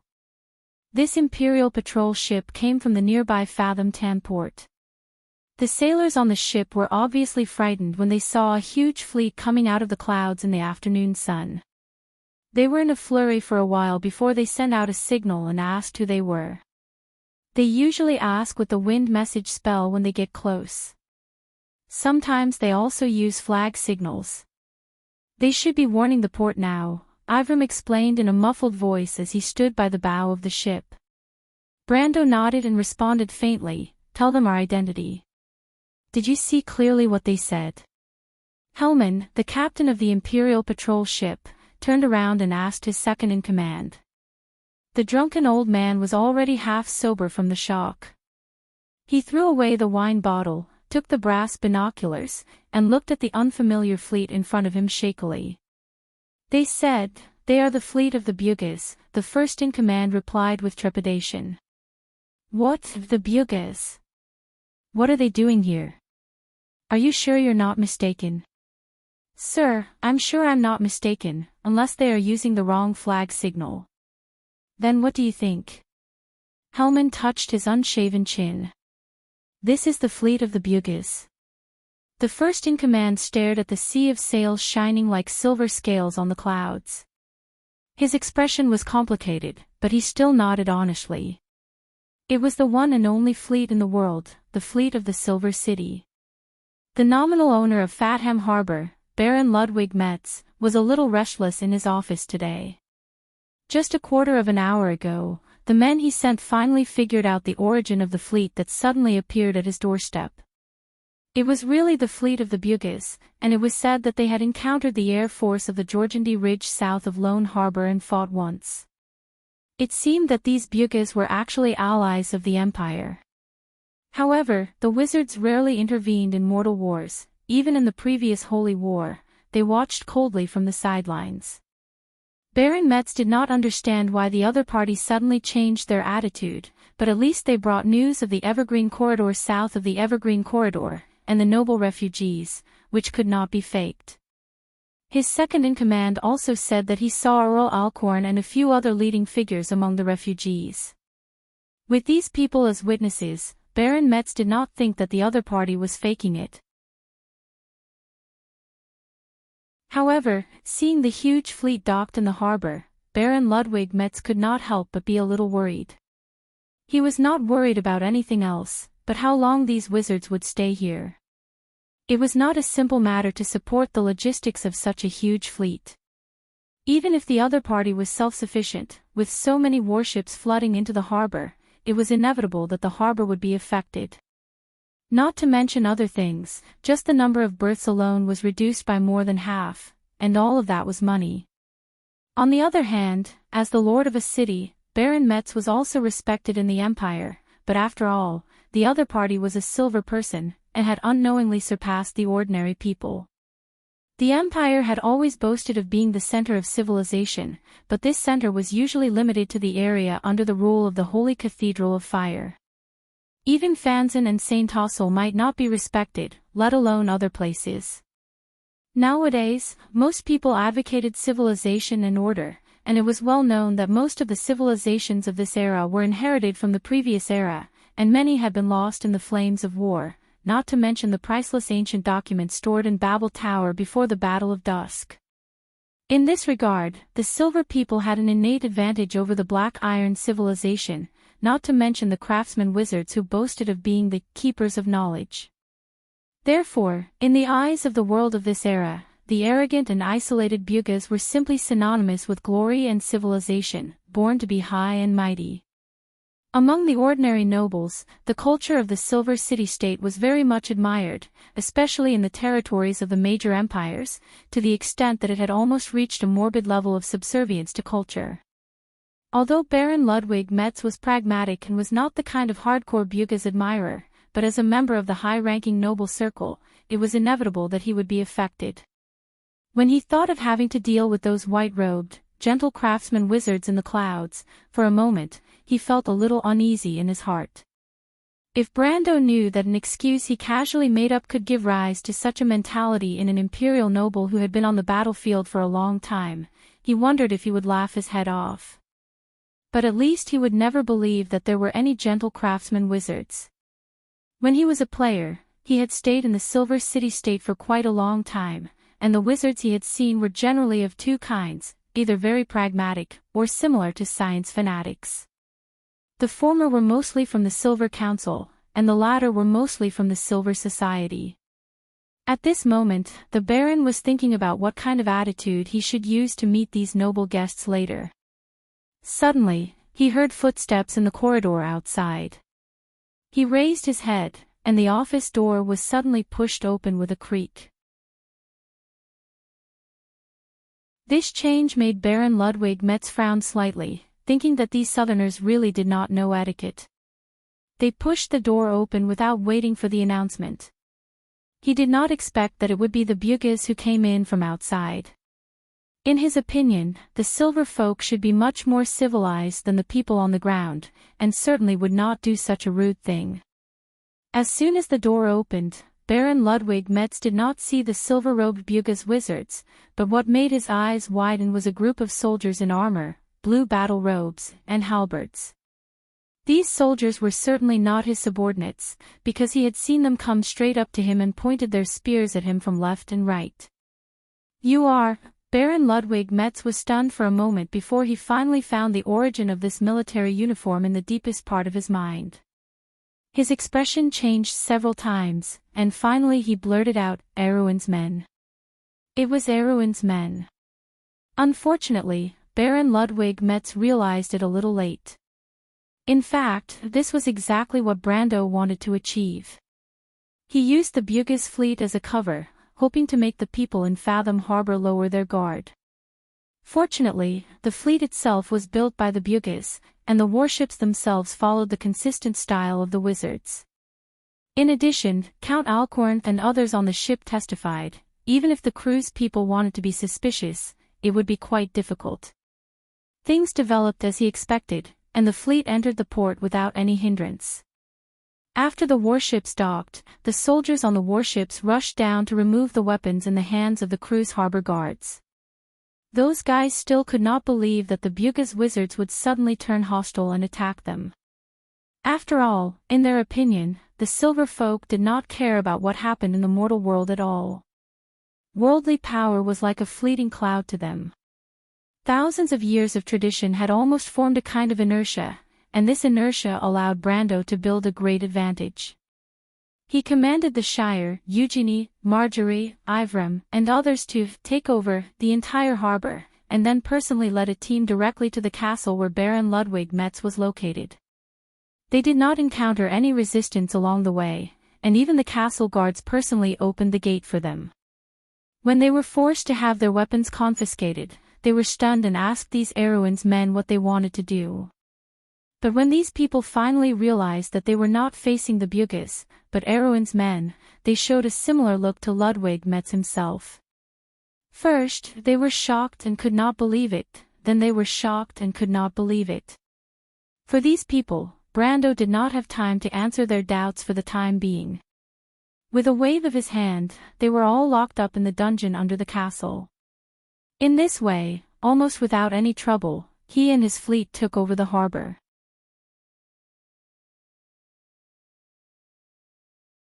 Of course, this was only temporary. After all, he was just an outsider. If he wanted to rule such a huge city, it was definitely not enough to rely on the few Aween people in his hands. At most, he could only capture the upper echelons in one fell swoop. As for the lower echelons, he did not have the time nor the ability to capture all of them.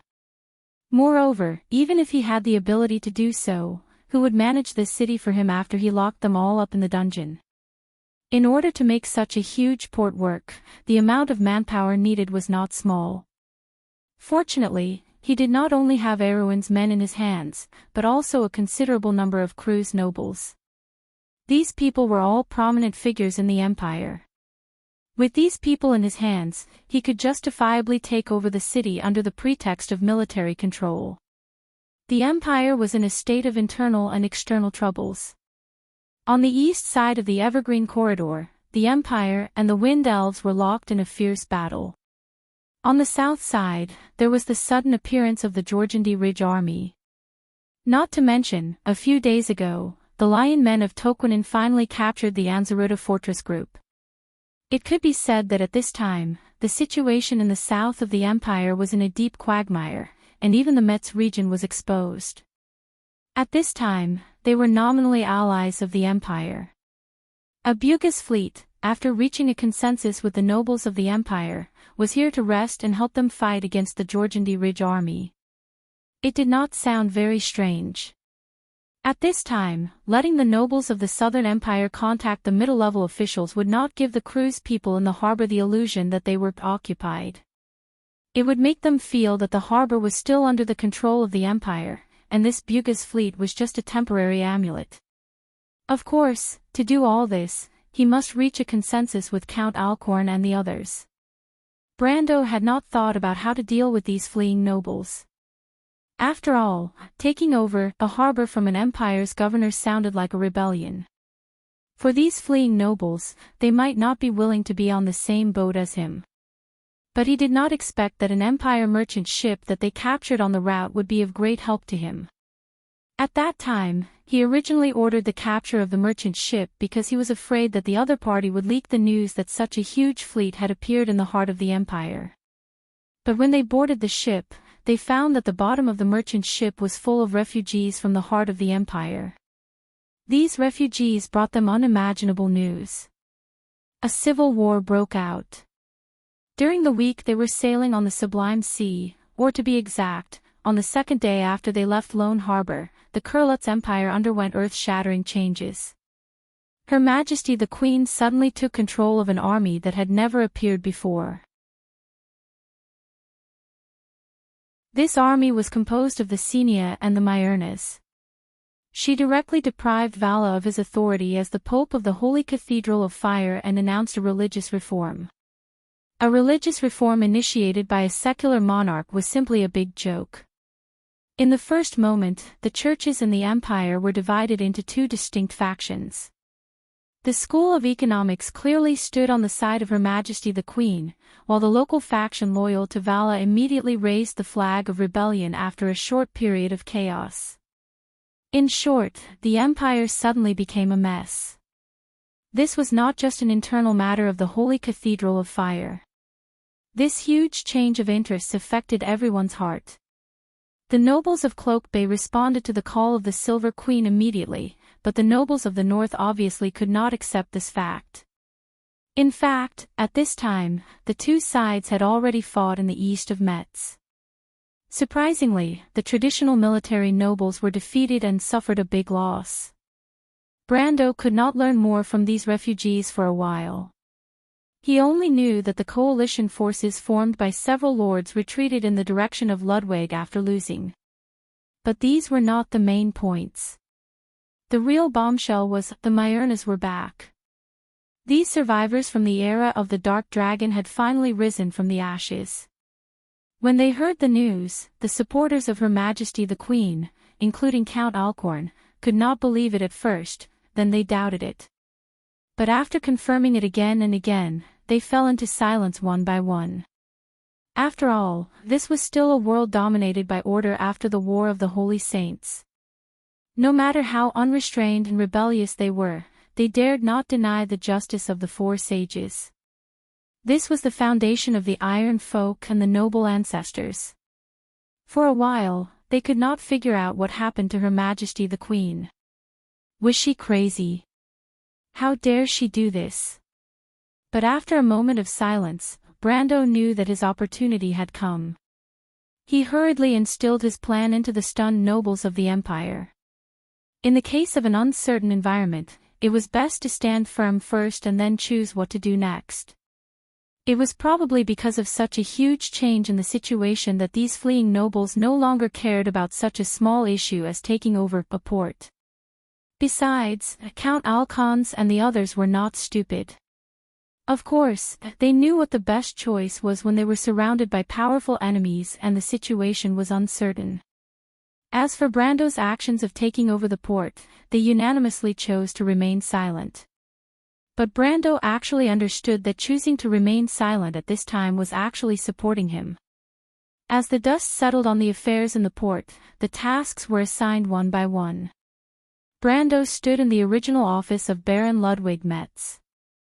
Through the floor-to-ceiling arched window, he saw that there was not much commotion in Fathom Port outside. Everything was still in order. Finally, he could not help but breathe a sigh of relief. This time, the Wizards of Buga had given him a huge problem. Now, he had finally taken the most difficult first step. Fortunately, Tolman did not lie to him. Her Majesty the Queen had indeed taken action first. In this way, there were more options left for him. At least the interior of the Empire was no longer a monolith. As for the matter of using the tiger's skin as a banner, Brando thought that the Wizards of Buga would definitely not mind such a small matter. He could not help but think with some malice. These damn guys wanted to stay out of this matter, but he would not let them do as they wished. He wanted to let these wizards, who thought that they were superior, understand that there was a price to pay if they wanted to use him as a chess piece. He knocked on the table just in time to see the Shire pushing the door open and coming in from outside. The young wizard attendant looked at his lord with a strange expression and said, "My lord, the weather is good today. There are some unexpected gains in the port." Cut the crap, Brando's face stiffened, and then he was slightly stunned. Unexpected gains. Well, it's a big fish. Oh, no, it should be a little mermaid. What kind of nonsense is this? A mermaid? I thought it was a siren. Brando frowned and was about to say something, but the Shire already knew what he was going to say and quickly interrupted him with a smile. "I'm not talking nonsense, my lord. You'll know when you see it." The light that penetrated the darkness was the only connection between this huge moving cage and the outside world. It came from the air holes above, and this beam of light scattered diagonally in the dark environment. It fell on the floor not far from Vahina, forming a circular spot of light. Her hands and feet were shackled with ice-cold shackles. The shackles were not heavy, but they were inlaid with formations that could isolate magic power. She calculated day and night based on the changes in the position of the light spot and the food she had obtained. It had been almost a week since she had been locked up in this cage, and almost half a month had passed since she had been imprisoned in Wagner City. Thinking back to when she was first locked in this cage, she was furious and wanted nothing more than to kill that despicable Rodney. But as the days passed, she became numb to it. After the rage, she felt a deep sense of unease and fear. But what Vahina was most afraid of was not her own fate. After all, she was the student of the Green Sword Saint, Veronica. She would not kneel down and beg for mercy in order to survive. What she was most worried about was her family, her father, and her younger sister. If she still did not know who was behind this, then she would be a true idiot of a noble lady without the slightest bit of political intelligence.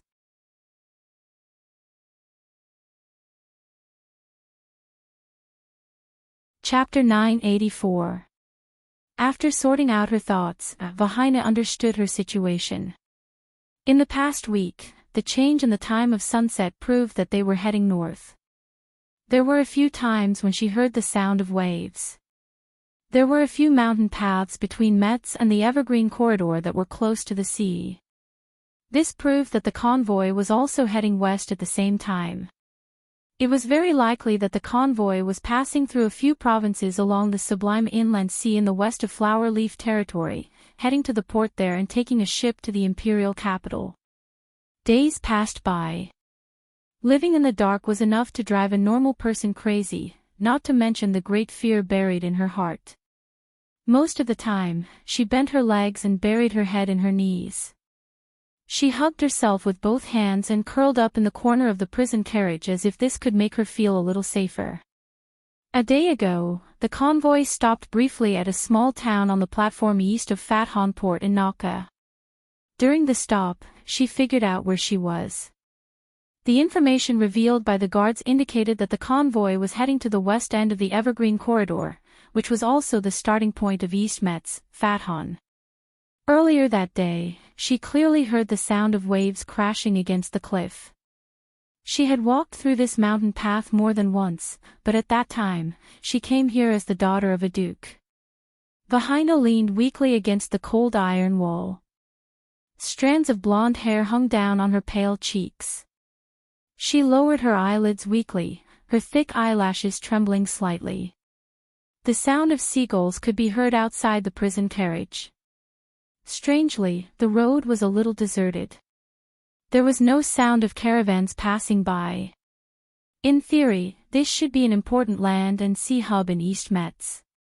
There was an endless stream of caravans on weekdays. Or perhaps Rodney did not plan to go to Fathon Port, but they had built a secret anchorage nearby. The girl suddenly felt a chill down her spine. These people were actually so cautious. However, that was not the case.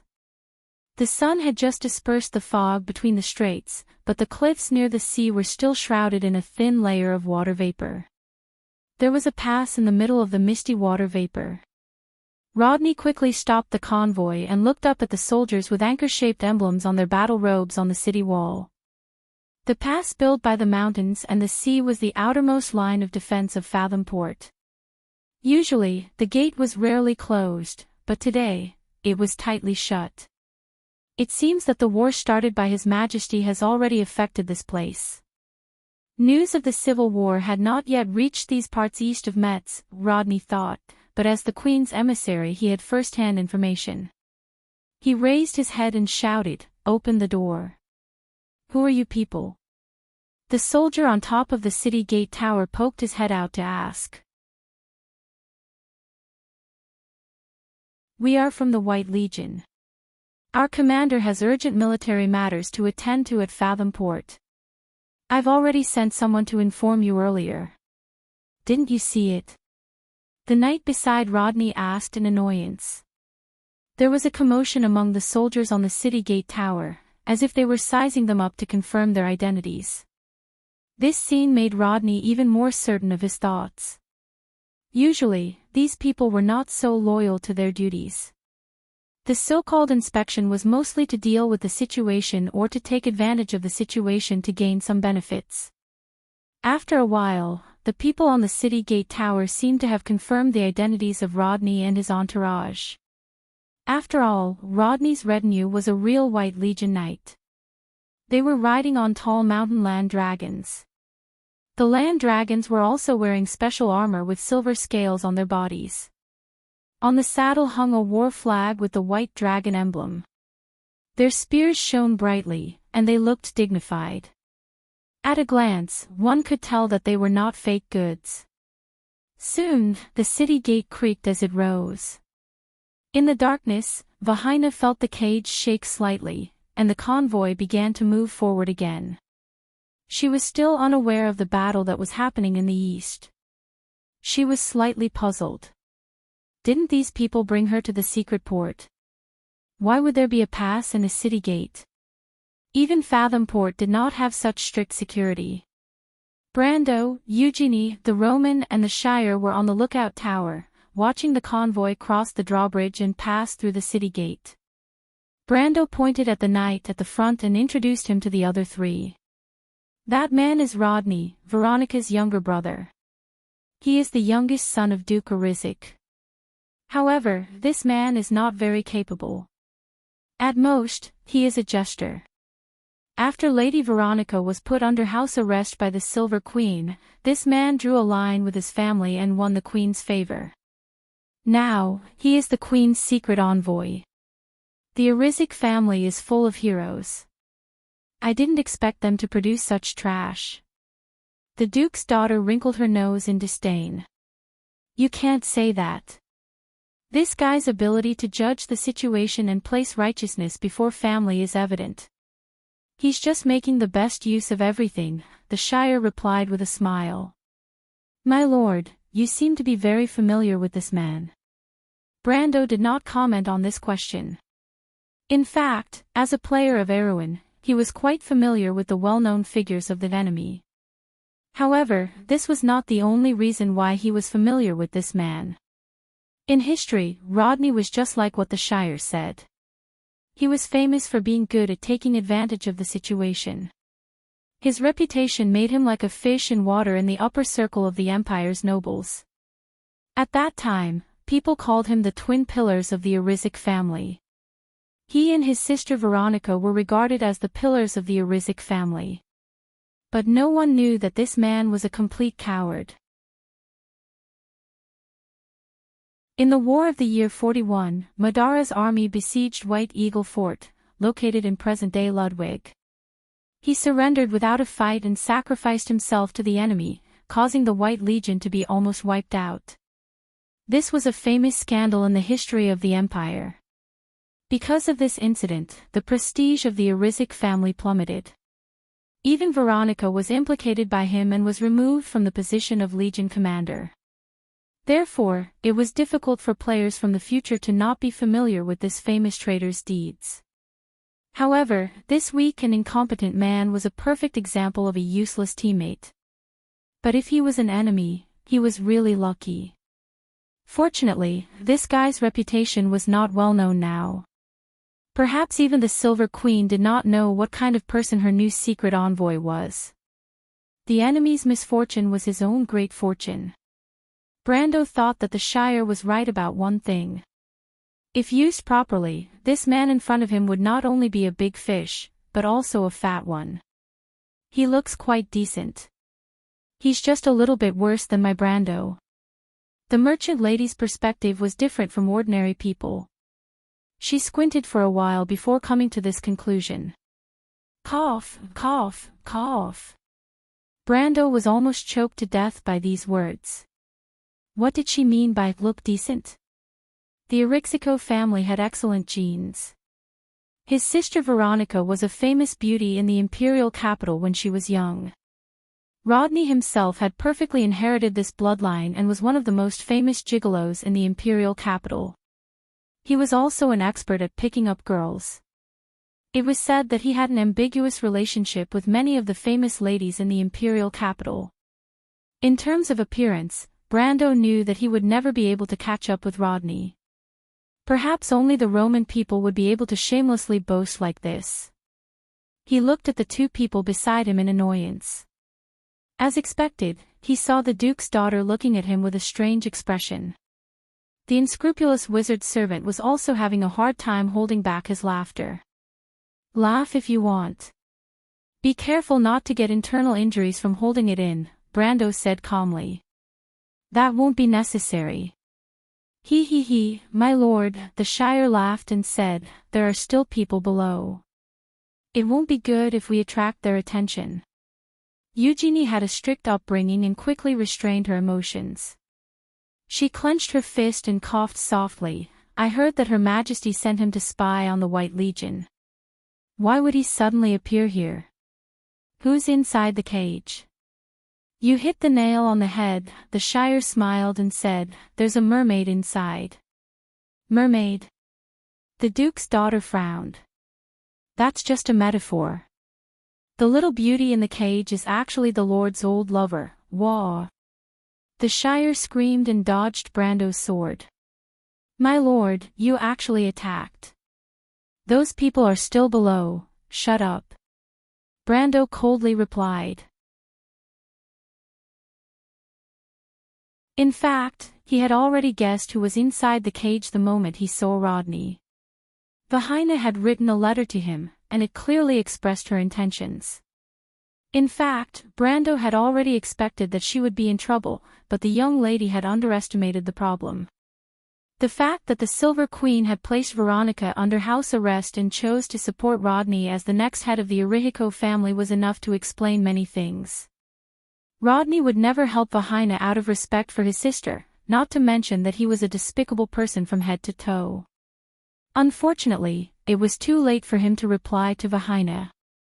He did not expect that Rodney would fall into his trap after capturing Vahina. In fact, Brando had also wronged Vahina. The Silver Queen had sealed off information from the east and north much more strictly than the south. That was why Vahina did not receive any first-hand information, just like how she did not know about the conflict of interests between the Erixico family and the Silver Queen.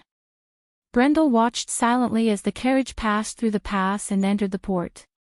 His heart was secretly filled with a trace of anger that was difficult to detect. No matter what, Rodney's actions had crossed his bottom line. The carriage finally boarded the ship. Rodney breathed a sigh of relief as he looked at the bustling scene in front of him. In fact, he was well aware of his status. In terms of ability, he could not compare to his sister. In terms of popularity, he was no match for the military nobles in the north. However, he was sufficiently loyal to His Majesty, and he had no qualms about placing himself in the position of a sycophant. Since he had already established his position, he had to help His Majesty with some things under the table.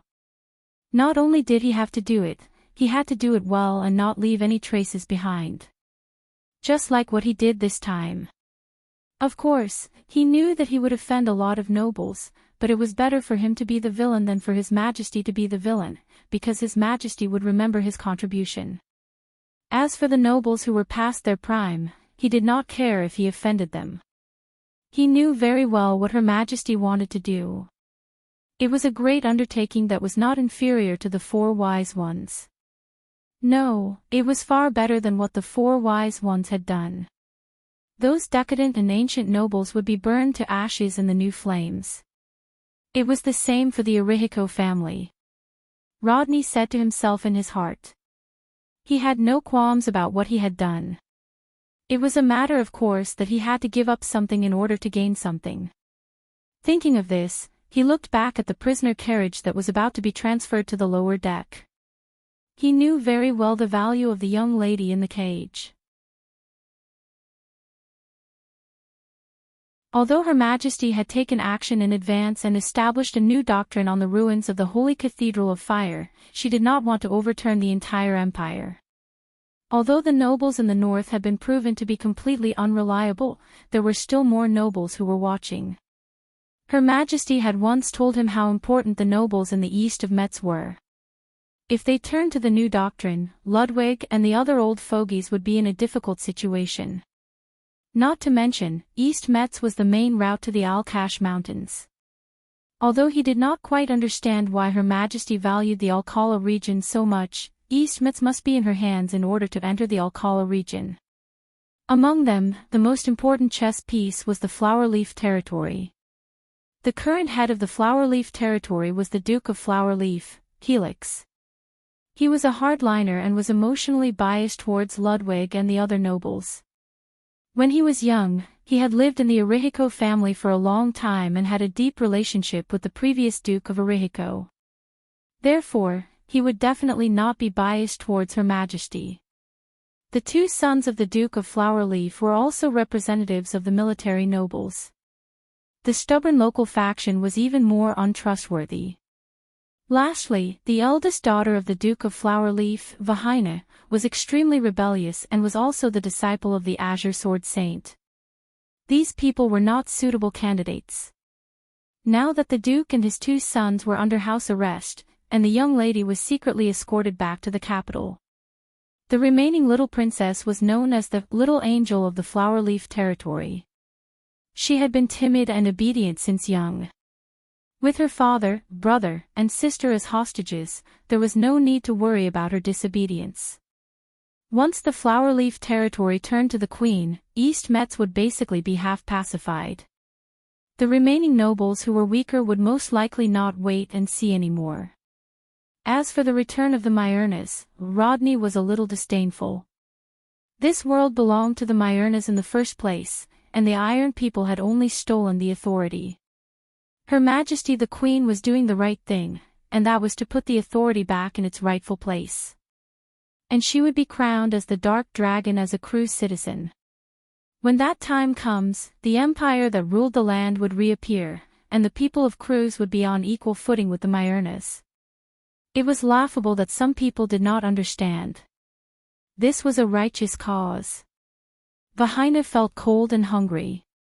For the past 2 days, she felt that the people outside were watching the prison van more closely. In the past few days, she still had time to breathe, but for the past 2 days, the people outside rarely opened the door of the prison van. Even the number of times they sent food and water had decreased. They would only send food and water once a day in the evening, which made her feel wronged and scared. In fact, Vahina faintly understood that it was because they were almost at their destination. That was how humans were. Whenever something was nearing completion, they would become increasingly nervous and highly focused in order to avoid failing at the last step. It also meant that she was not far from facing her own fate. This thought made her feel uneasy. She did not know what she would face. Would she be executed directly in secret, taken as a hostage, or used as a chess piece in a political marriage? She had heard of such things many times in the past, but none of them were the main characters. She only felt that it was a little scary. But today, she felt a great uneasiness gripping her, and she could not breathe. It was as if she saw a path that led to a dark abyss, filled with blood and despair. Vahina shivered as she snuggled against the cold iron wall. The past kept replaying in her mind. At that time, she was still the high and mighty princess of Floral Hill, deeply loved by her father and his majesty.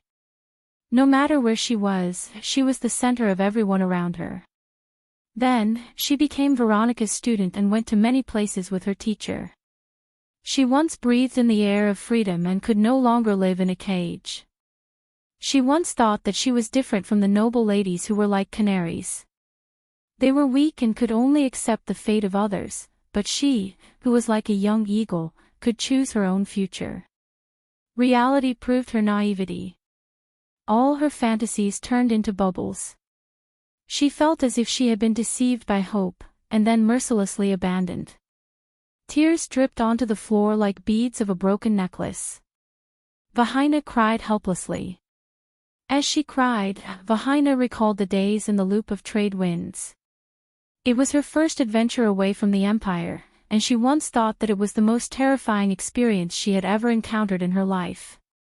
A despicable country bumpkin not only humiliated her, but also taught her a lesson several times. Even His Excellency the Legion Commander could do nothing about him. But compared to what she was experiencing now, it was not even worth mentioning. She even felt a faint warmth when she recalled it now. If only I could go back to that time. Vahina was quickly shocked by her own thoughts, and soon fell into lamentation over her current predicament. Brando. Vahina was a little feverish. Her scalding forehead was pressed against the cold iron wall, and her mind could not help but wander. It was as if these wild thoughts could dispel the worries in her heart. She suddenly remembered that Brando had already arrived in the Empire and was just a stone's throw away from her, but he definitely did not know about her current predicament. Perhaps he still thought that she could help him and save his subordinates. But now, as the daughter of a duke who was once high and mighty, she could not even protect herself. Her future and fate were unknown. Perhaps she would die tomorrow, or perhaps she would drag out an ignoble existence that was worse than death. Oh, that girl called Vahina. I once went on an adventure with her when I was young, but it's a pity that I haven't heard anything about her for a long time. Oh, that girl called Vahina. I went on an adventure with her when I was young, but it's a pity that I haven't heard anything about her for a long time. Vahina's heart felt like it was being stabbed by a knife when she thought of this, and her eyes turned gloomy. Brando soon received news that Lodney's flagship had left the port. Just as he expected, Lodney did not even meet Baron Metz in order to keep it a secret. Being so cautious could be considered a skill. This also allowed Lodney to escape. Otherwise, once they entered the castle, Brando would order the net to be pulled back, and Lodney would not be able to escape even if he had wings. Now, he could only use the backup plan, which was to have the fleet stationed at the outer sea stop Lodney's flagship. It was not that he did not consider detaining Lodney in the port, but he had just taken over the port and had not dispelled the suspicion of the lower and middle officials in the port. It would be unwise to cause trouble at this time. Moreover, Earl Alcon had not decided to completely stand against the Silver Queen.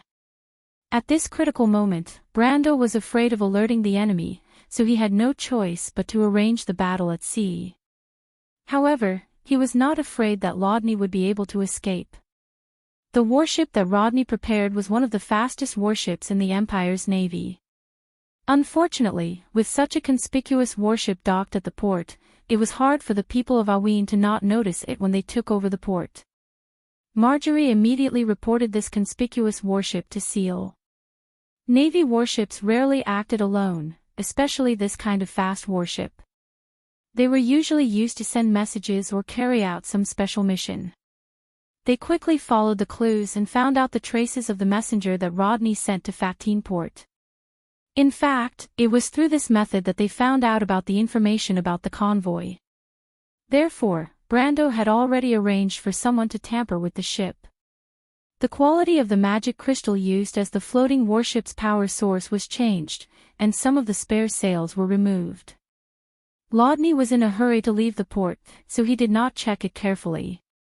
In fact, he did not think to check it because the warship had been docked at the port. Who would cause trouble for the Imperial Navy? And all of this had already doomed his ending. 3 Buga floating warships with red sails disguised as Imperial patrol ships had left the port early and were waiting for Rodney's flagship in the outer sea. You're tuning in to the LoveLore Library YouTube channel. We're so grateful for your support, and don't forget to subscribe to join us on this incredible journey through captivating stories. Your generosity through donations truly makes a world of difference, as it's the primary source of revenue that allows me to expand and enhance this channel for you. Thank you from the bottom of my heart for being a part of this adventure.